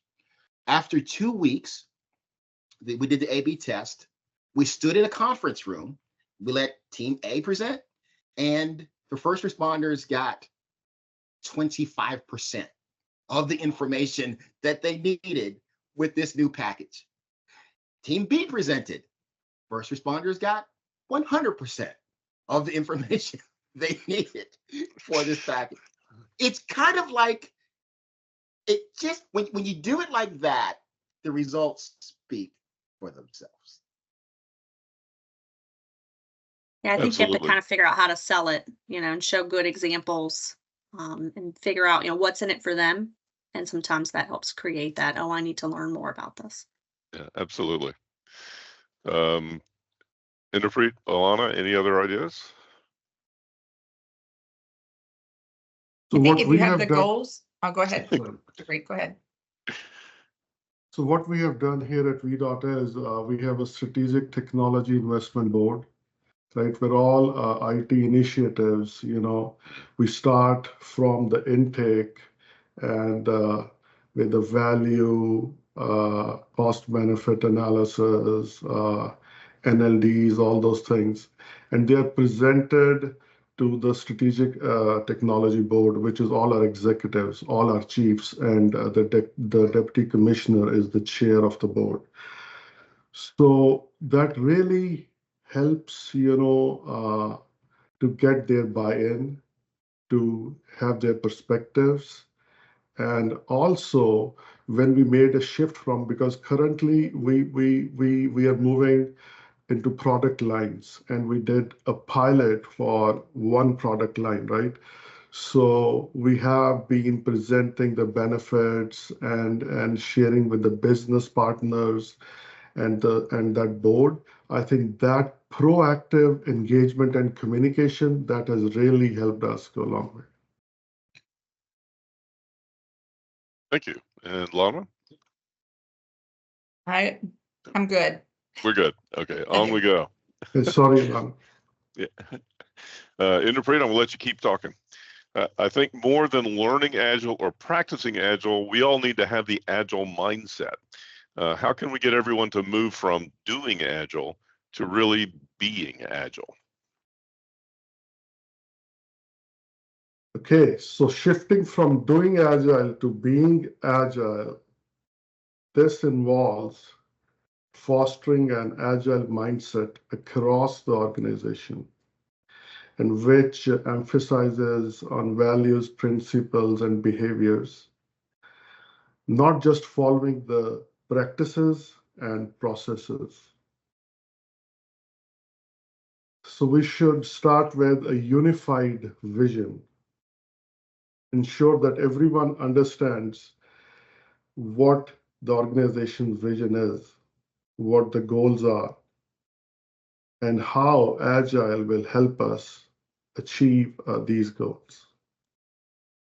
So for us, what we have in our business plan is implementation of product lines in this fiscal year. So everyone knows that, implementation of this is part of VDOT's business plan. It starts from the top, right? And then we have our annual IT strategic plan, where we expand on that, come up with how we are going to achieve what we are supposed to. Also, I think other thing that helps is outcome-focused metrics, right? Using them versus just the outputs. We should measure success by customer satisfaction, what value is being delivered, and the team happiness. We should clearly define and communicate the core values of Agile and keep repeating it, emphasizing them, which is collaboration, customer focus, continuous improvement, and try to integrate these into your organization's culture. Leadership commitment is critical. We should try to ensure that leaders and managers, they embody Agile values. And they should also demonstrate behaviors such as, transparency, openness to feedback, and willingness to learn from the failures. So these are the things which I feel they help us move from, by doing this, you can foster the Agile mindset across organization and really move from doing to being Agile. And Reed, I'm going to push on you just a little bit here. And I mean, you mentioned now a couple of times in this answer that leadership is critical, having leaders who understand this and are pushing it. Catherine said the same thing in the last question. It's really helpful if you have leaders in your agency who want to do this and want to help. But I know from my experience and the people that we have talked to through the Agile conference, that there are a whole lot of agencies where the transition to Agile, the idea of moving to Agile methods, starts in IT. It doesn't start in the executive pod, right? So how do you go from a bunch of geeks sitting around saying, boy, it would be great if we could be Scrum, to having executive leadership in your agency understand, first of all, what it is that you're wanting to do at all, and then supporting that? I think there's a kind of a gulf, a leap to make to get from IT thinks this is something we ought to try to the executive leadership saying, yes, this is going to be valuable for us? Yeah, so again, so you start with small steps, right? So we started with Agile initially, right? Then we scaled to a safe framework where, we had a roadway network system that is an enterprise-wide system where most of our business units are involved with that. So we started thinking, what, this really needs kind of a scaled framework to support. And we had our program committees, the product committees had the buy-in from the business. We worked on the roadmaps for those platforms, right?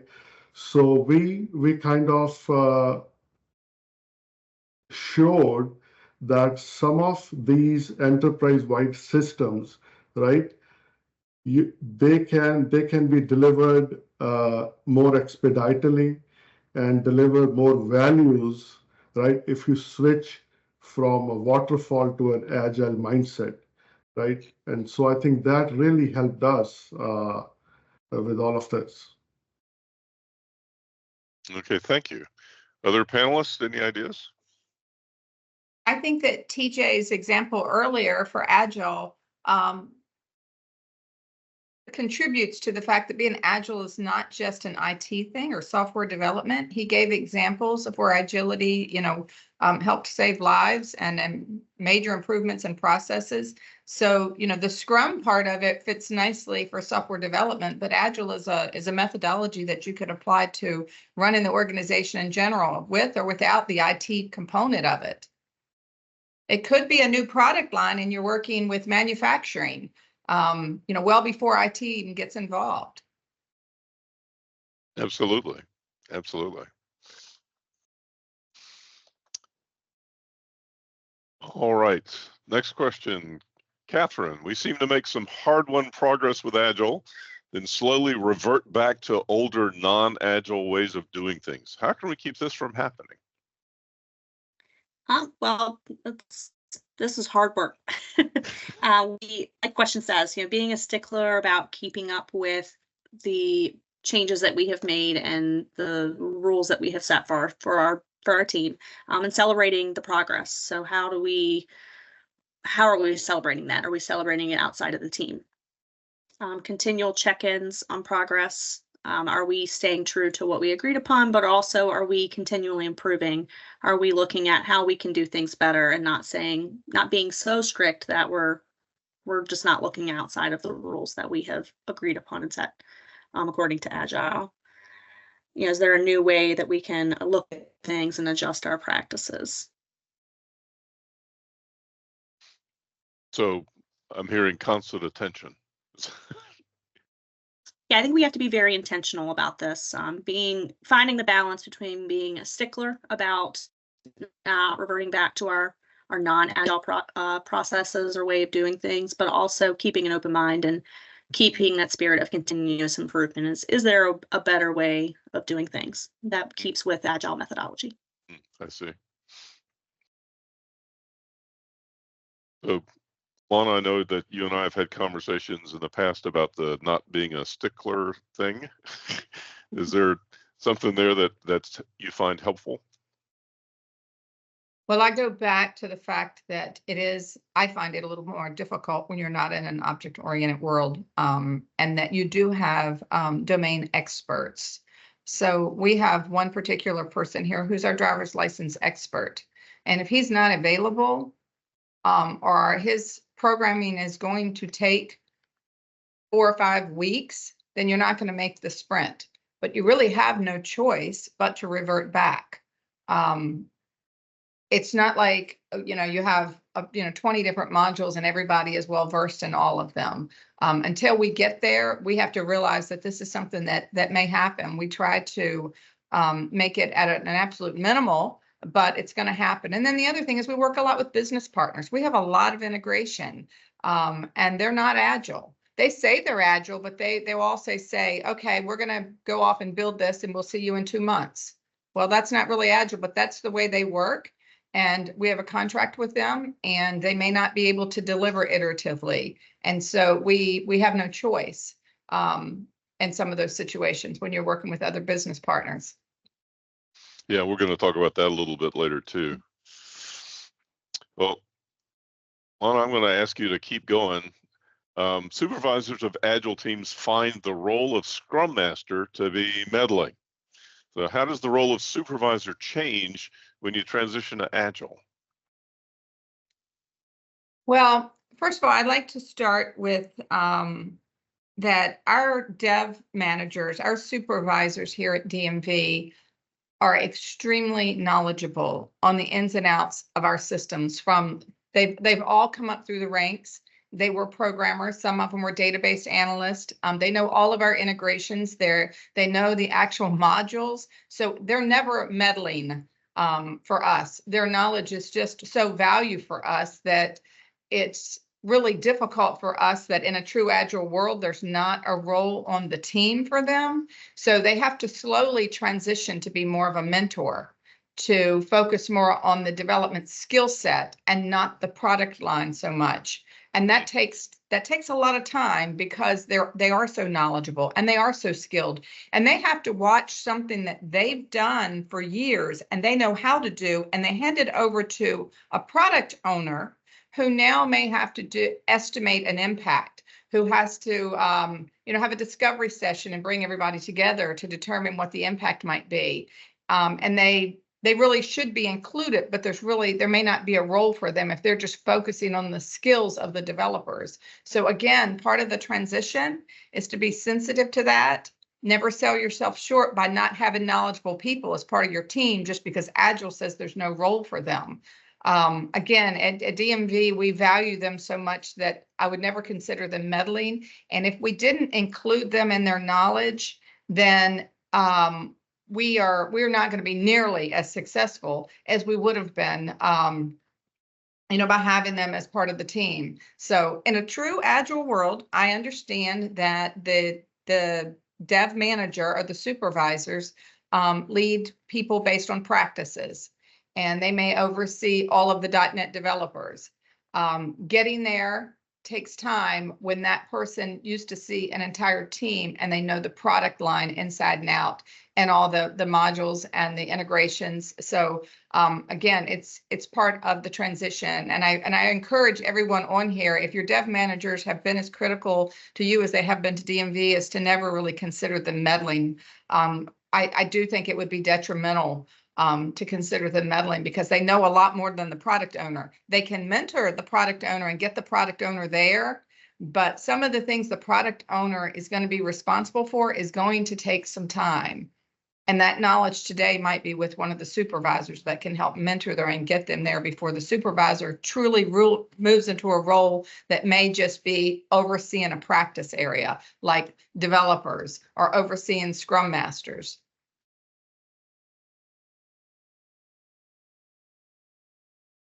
I think the idea that the question kind of cuts two ways. Is the one perspective absolutely of, well, the manager knows everything about this product and now it's not being asked. Mm-hmm. So that's a change. There's also from the idea of the team being self-managing or self-organizing, that some of the things that those team members would have gone to their manager with before, they're not doing that anymore because they're doing it themselves, or they're handling, they're talking with a Scrum Master about personality conflict or something that's happening that in the past the manager would have taken responsibility for it, would have fixed. So there's that change as well, right? Supervisors find themselves sort of sometimes feeling like they're on the outside because there are things that the team's doing that they can't see. Yeah, and I don't know how productive that is, because the abilities and the skills are one thing, but if you're not a part of the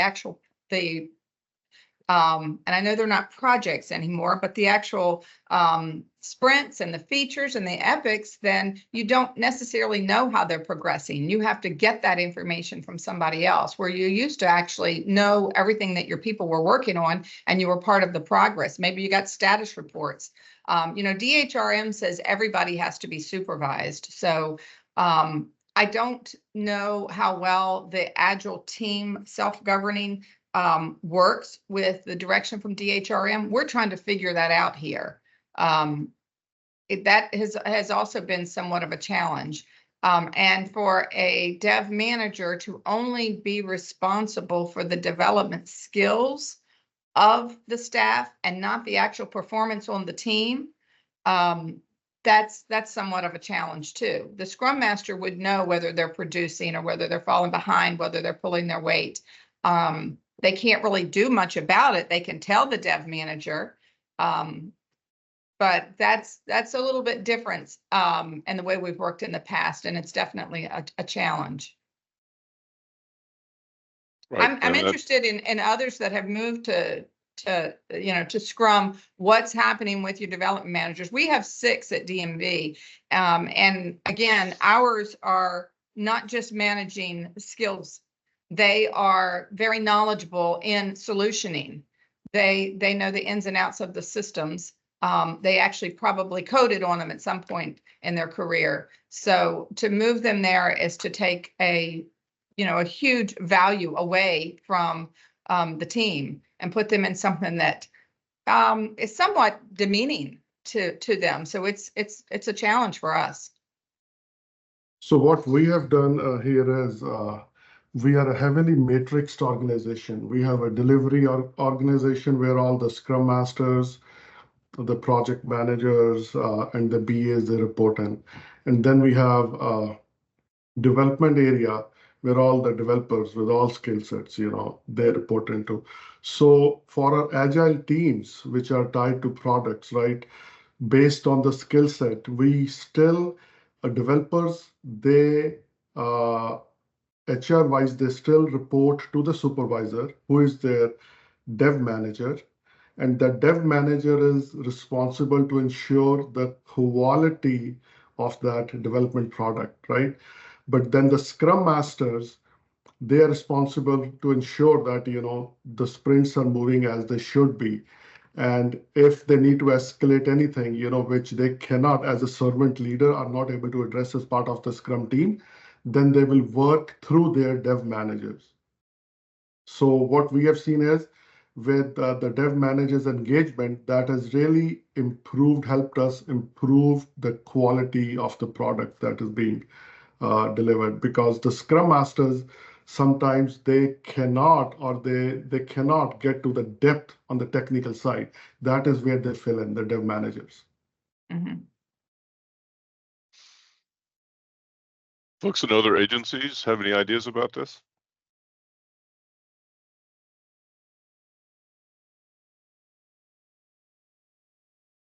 I think just to generalize, Stephen, I mean, not from the agency approach, but in general, and this kind of has been already reiterated by Lana, but I think it's all about informal leadership.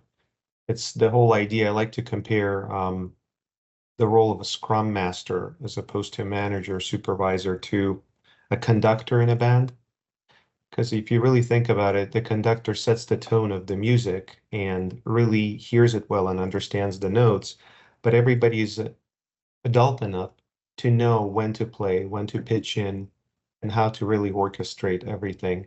But the conductor sees it on a higher level, on a strategic level, on the fluidity level. So the Scrum Master is the same way, as I feel. It's really listening a lot, hearing, understanding, guiding people, and building a sense of true teamwork, where you set that example of how to lead informally and how to fine tune every little thing and every little interaction or situation that could go off of tune.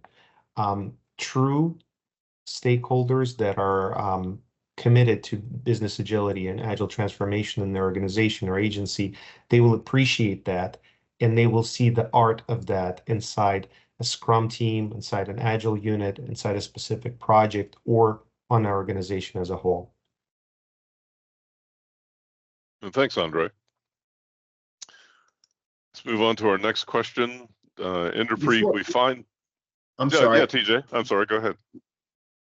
Could we go back? I just wanted to comment, because this is a pregnant question. There's 4 layers, I believe, to the solution set, possibly to the question. I'll start. Listen, meta, macro, micro. Let's start meta.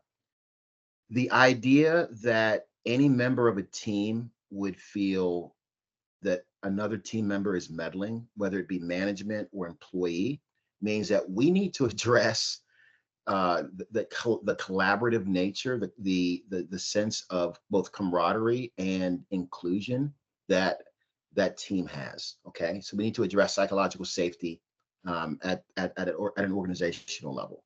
All right, next piece: agile human resources. We can build incentives in how both our Scrum Masters and our supervisors are incentivized to actually lead both on product results, on customer-centric results, citizen-centric results, so that they are constantly incentivized to work together to get the big picture, successful together. Third piece, as a role. Now, this is purely as let's be agile nerds for 30 seconds. A Scrum Master is a servant leader enabler who, if they're not meddling, they're not doing their job. Okay, there has to be an internalization of the well-being of the team. So then, last piece, our supervisors. We are encouraging our supervisors to not look at Scrum Masters from a perspective of power or control, but from a perspective of inclusion in the overarching delivery of our mission to our customers, to our citizens. Absolutely. What we found at VSP is, I had our Agile coach, the third-party expert that we brought in.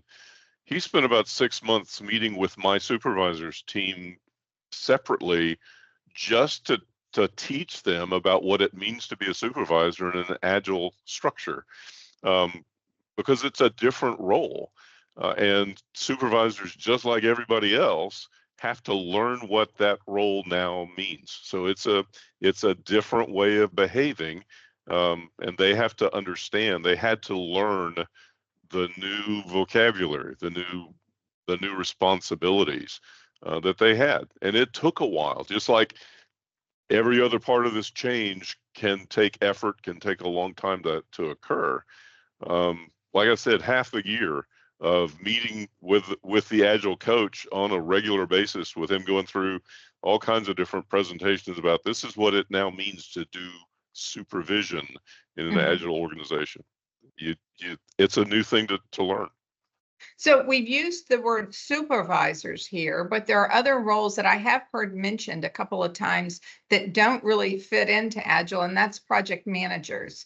And for us, it's project managers and analysts. We have a lot of changes that might span across 4 different product owners, 4 different Scrum teams. And we have project managers that help coordinate that across, we call them shared services teams, across all of those services. There's no real spot, according to Agile, for them on the team. So can anybody chime in on that role like we did with the supervisors? Or Well, do you have analysts on your teams? We do. And rather than thinking of analyst as a role, think of it as a skill.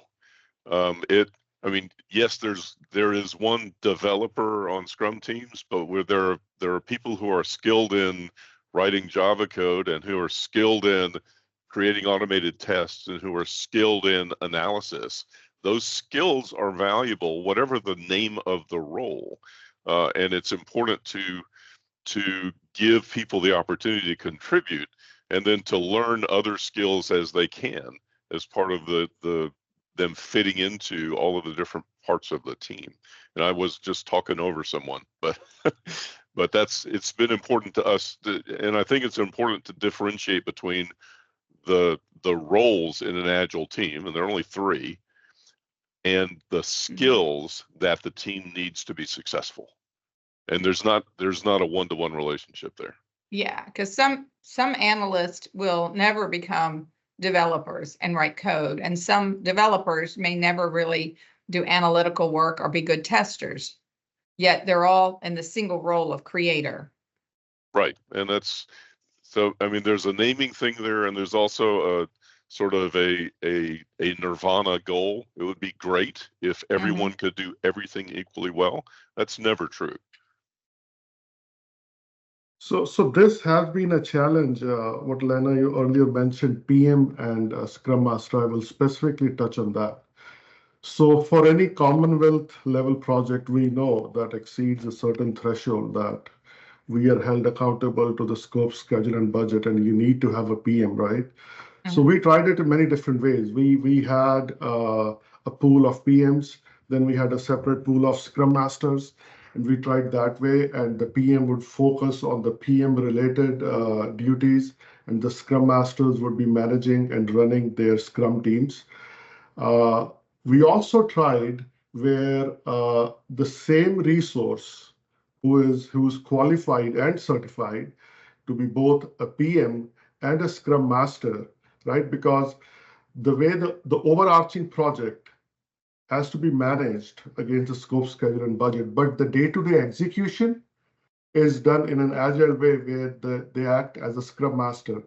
So we have tried both of these ways, and what we have seen is that if it's the same resources who's putting both hats, which I think a lot of people would disagree, but for us it has worked, and it is being more efficient because we still have to provide all those Vita oversight related reports and everything and manage from that perspective. Right. And they require a certain level of project management certification that the Scrum Master may not have.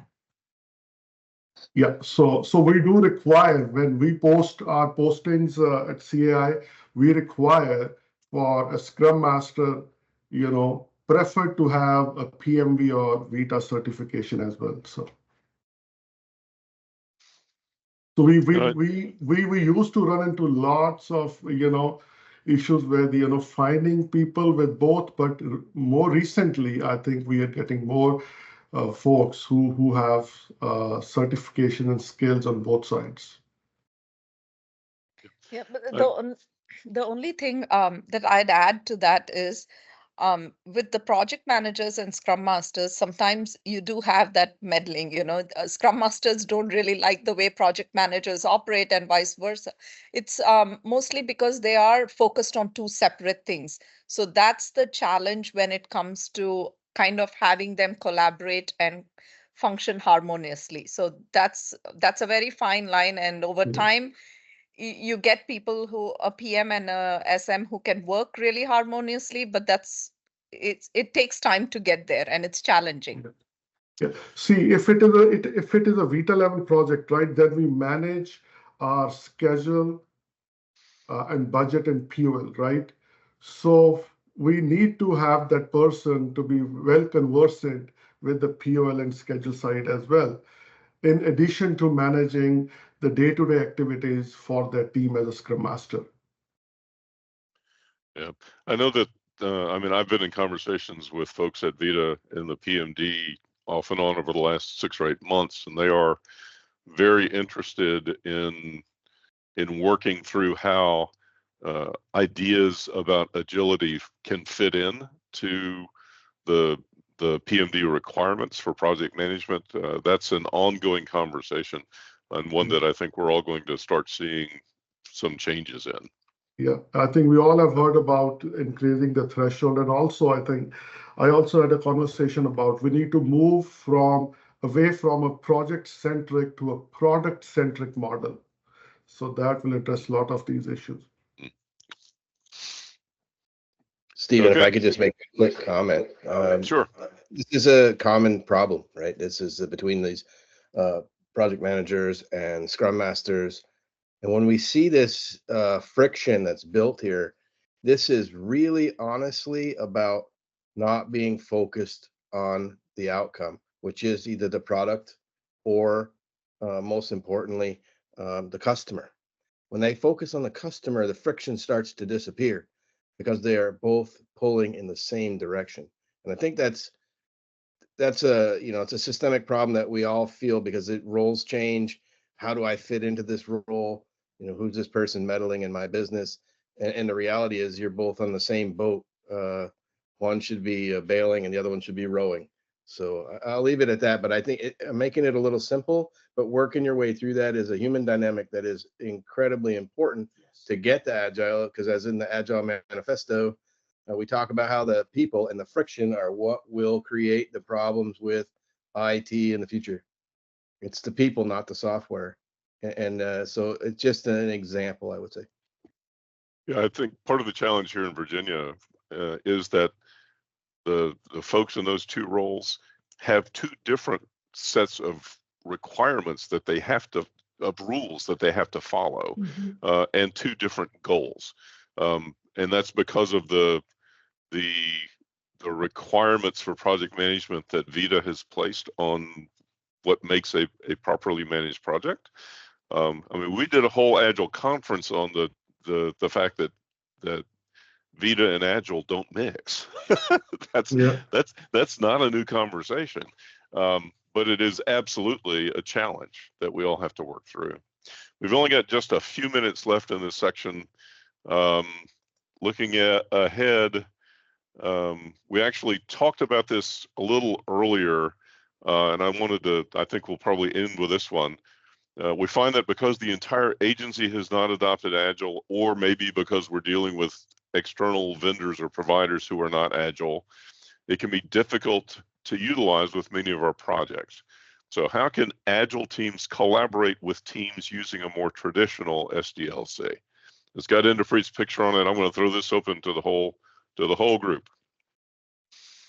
Okay, so I think what we can do is we can start with establishing clear communication channels, aligning on the shared goals, and adapting practices to ensure smooth integration, right? So we should start with those common goals and objectives for both, Agile and traditional teams, what they're trying to achieve. And there needs to be a mutual understanding and integration points. We need to document all the integration points, what they are and how they should be addressed. So what we have done here is, I'll use an example. We have created a fusion team for our maintenance and operations directorate. So we have a business capability map at VDOT where what all the different capabilities or different business units are. And now what we are trying to do is align our product lines to the business capability maps. So one of the product lines is maintenance and operations, and it has many different, quite a few products in there. It has a roadway network system. It has HMMS, which is our maintenance management system. And it also has a CSC support system, a customer support center, and many different technologies from, a SaaS product, which is being managed by a vendor, to Dynamics Online and custom developed in-house solutions. So we start with the fusion team, right, which is a team from the business and the division representation, IT, and everyone together. And we start with our roadmaps. What are we trying to achieve for next year, 2 years, 3 years, right? And what our support structure for these are, because some which are vendor managed, right? We go through our SOWs through CAI. And the SOWs are, again, they are fixed fee deliverable based. That's the template for SOW. So we have to hold the vendors accountable against those milestones. Rather, we cannot just procure reserve capacity and then use as we want, right? So there has to be milestones which we again hold them accountable to. So in this product line, we have a vendor piece in there. We have ongoing maintenance and support, which we try to address with our Kanbans, right? Break fixes, minor things.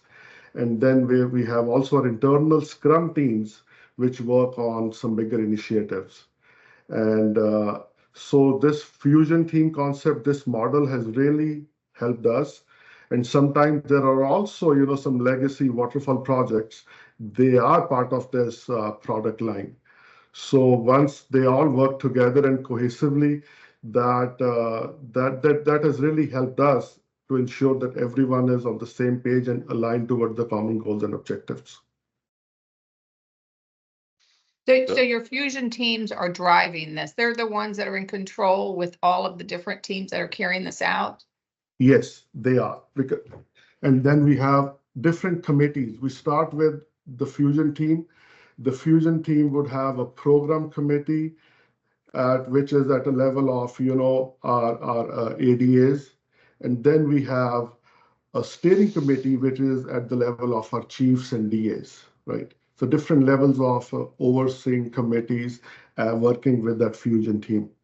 Mhm. Okay. Well, we are at the end of our hour, and I kind of thought we'd run out of time with the topics that we were going to discuss. Let me take just a moment to thank loudly and often Lana and Inderpreet and Catherine. Thank you very much for being willing to subject yourselves to this.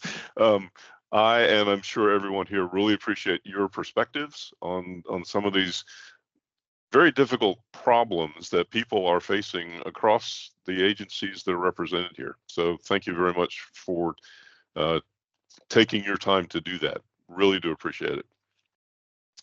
Let's skip through this just a little, get through the end. Okay, so it's time for retrospective.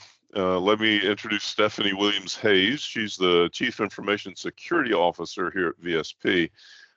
She was appointed to serve on the Virginia Cybersecurity Panel Committee, and she also has served as the IT Healthcare Chair on the Commonwealth Information Security Council to strengthen the security posture in the Commonwealth. Now, Stephanie has earned her master's degree in business administration from Averett University and a Bachelor of Science degree in business information systems from Virginia State. She holds several industry certifications, including CISM, CISA, PMP, and ITIL. Stephanie, thank you very much for leading this conversation. I will help you and share this board, and we'll get started.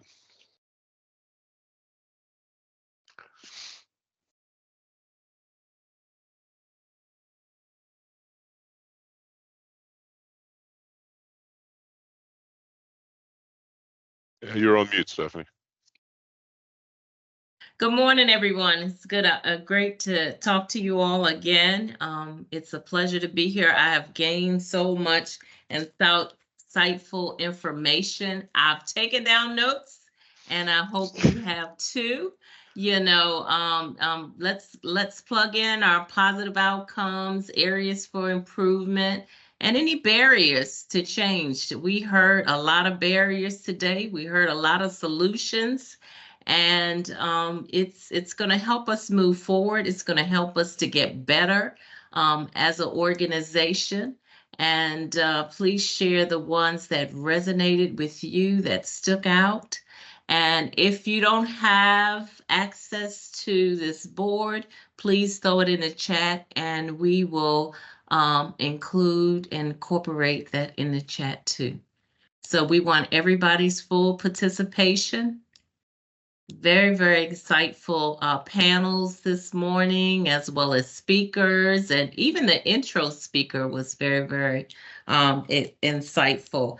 He said it takes a revolution, not an evolution, and he really emphasized time, empathy, and stay the course. We also heard a lot of valuable information about management, leadership, involvement in this this Agile process. And I like the fact that we were also talking about the people, hiring the right people. It made me think about, do we have the right bus, the right people on the bus, as well as retraining our people. So it's a mindset. So I like the activities that are going on this moment. Please include your positive outcomes, areas for improvement, and barriers to adoption. Just a reminder for those of you who are new to this tool, you can grab a sticky note from the toolbar at the bottom of the screen and put that note where you want it. Just type in it to add your comments, and then that you can move the sticky note wherever you want to put it. And then also, if you see anything in the chat, any comments in the chat, feel free to comment, emoji, like, heart, thumbs up.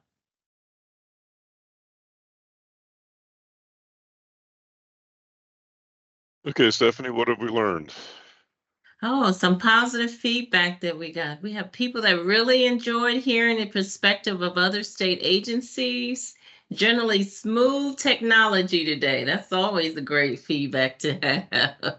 You know, great refresher and reinforcement for our Agile. Love the conversation. Valuable learning opportunity on areas for improvement. Continue the panel discussion and the polling next time, maybe in person, more employee participation, more budget, improve education awareness within the organization. Education awareness is always great. Assign new clear action items with specific owners and deadlines for addressing each pain point discussed during the meeting, and follow up is needed. They really like TJ's real world example, very helpful, but it would be helpful to have this applied to regulatory agencies that are umbrella, what is it, umbrella board? I can't read the other thing. Barriers, some of the barriers. Employees are afraid to give up territory, knowledge that they had in a specific area that they don't want to share. Also sharing and understanding dependencies or outside interactions and understanding the impact and risks of those. Some people just don't know how to get started.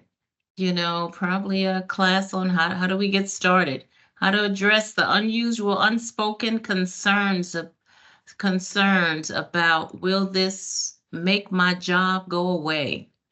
So not having leaders who have walked the walk. Walk the walk. I think that goes back to that leadership comment that was made this morning. I wrote it down. Good feedback. Anyone want to share anything? They can unmic, and we have a few more minutes.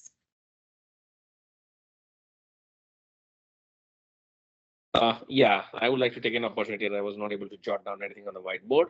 This is Harsh Purohit. I work for CSCI for one of the federal government agency. And it's a lot of enlightening talks and learning from today's session. I was not able to attend the first half before the break, but to know how other government and the state agencies are operating when it comes to Agile. So thanks for giving this opportunity to us, and I look forward to similar events going forward, if possible in person, to let us learn more and know each other more. Great. Thank you for the feedback. Anyone else? I think it's great to get together like this and recognize where other folks in the Commonwealth are with Agile, and just I feel like I don't recognize how much I'm in a vacuum with it where I am until we have these conferences. So I really appreciate it. Absolutely. Collaboration and communication are success to Agile. Anyone else?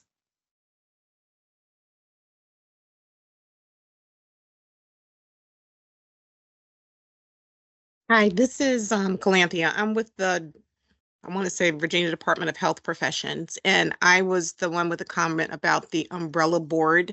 So in our agency, there are 13 regulatory boards, and we all have probably between us over 200 plus professions that we are licensing. So I don't know how we would get started in trying to kind of go into an agile pathway with so many boards and different national organizations involved and third-party vendors. But I'm certainly interested in learning as I'm listening to everybody and the examples that they're giving to try to kind of move the needle in that direction. So I appreciate the conversation and everybody's input, and am very grateful to have been here today.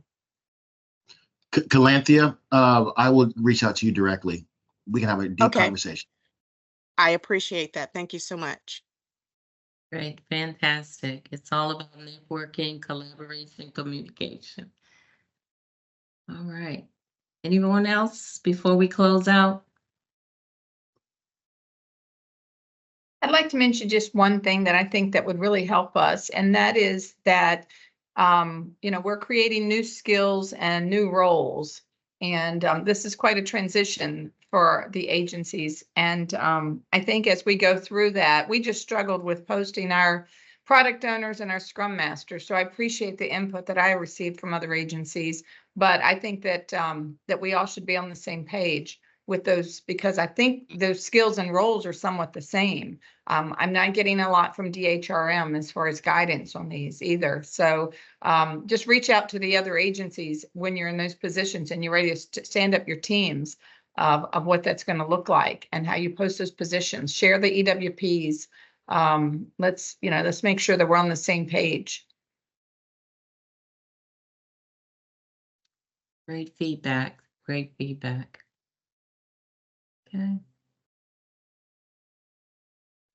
Thank you all for your full participation. You provided some valuable and meaningful feedback for us to evaluate and move forward. And I turn it back over to you, Steve. Thank you. Great. Thanks very much, Stephanie. Really appreciate it. And for everyone who participated in that retrospective exercise, the planning team absolutely pays attention to what people tell us. We spend a good bit of time reviewing each conference, what we learn, what we hear, and see how we can continue to improve ourselves. On to sort of wrapping up things today. Our public service announcement number 2 for the morning. We have a website at vsp.virginia.gov/CAAC. You'll find a quick introduction to the conference, information about the next one coming up, and content from the last 2. There's also a link where you can register for the next conference for those of you who are looking for conference content. And we always get a few requests after every conference. This is where you can find it. I'll also mention that we post the video of the conference on VSP's YouTube channel. So it's out there, you can find it, and you can ask more direct questions through the website. Okay, closing comments. Thanks to each of you for spending the morning with us. Thanks again to our panel members and to TJ and John from Agile Immersive. Thank you very much, all of you, for participating this morning. Believe me, we do not underestimate the investment that you and your agency are making just by your being with us for 3 hours on a Friday morning, and we really appreciate it. My heartfelt thanks also to the planning team. Without this group, these events wouldn't happen. And if you'd like to take a more active role in upcoming Agile conferences, then the CAAC planning team is always looking for new members. Just drop us a line. We also have an email address. Thanks again, folks. Now, CAAC 14 is going to be a different experience for all of us, at least at the moment. We're going to be live at COVID's on Wednesday, September 18th. So look, for those of you who said, let's do this in person, you got your shot. So mark your calendars. We'll be on the lookout for you and looking forward to see you in September. Thanks much, everybody. That's it. We'll call it a day.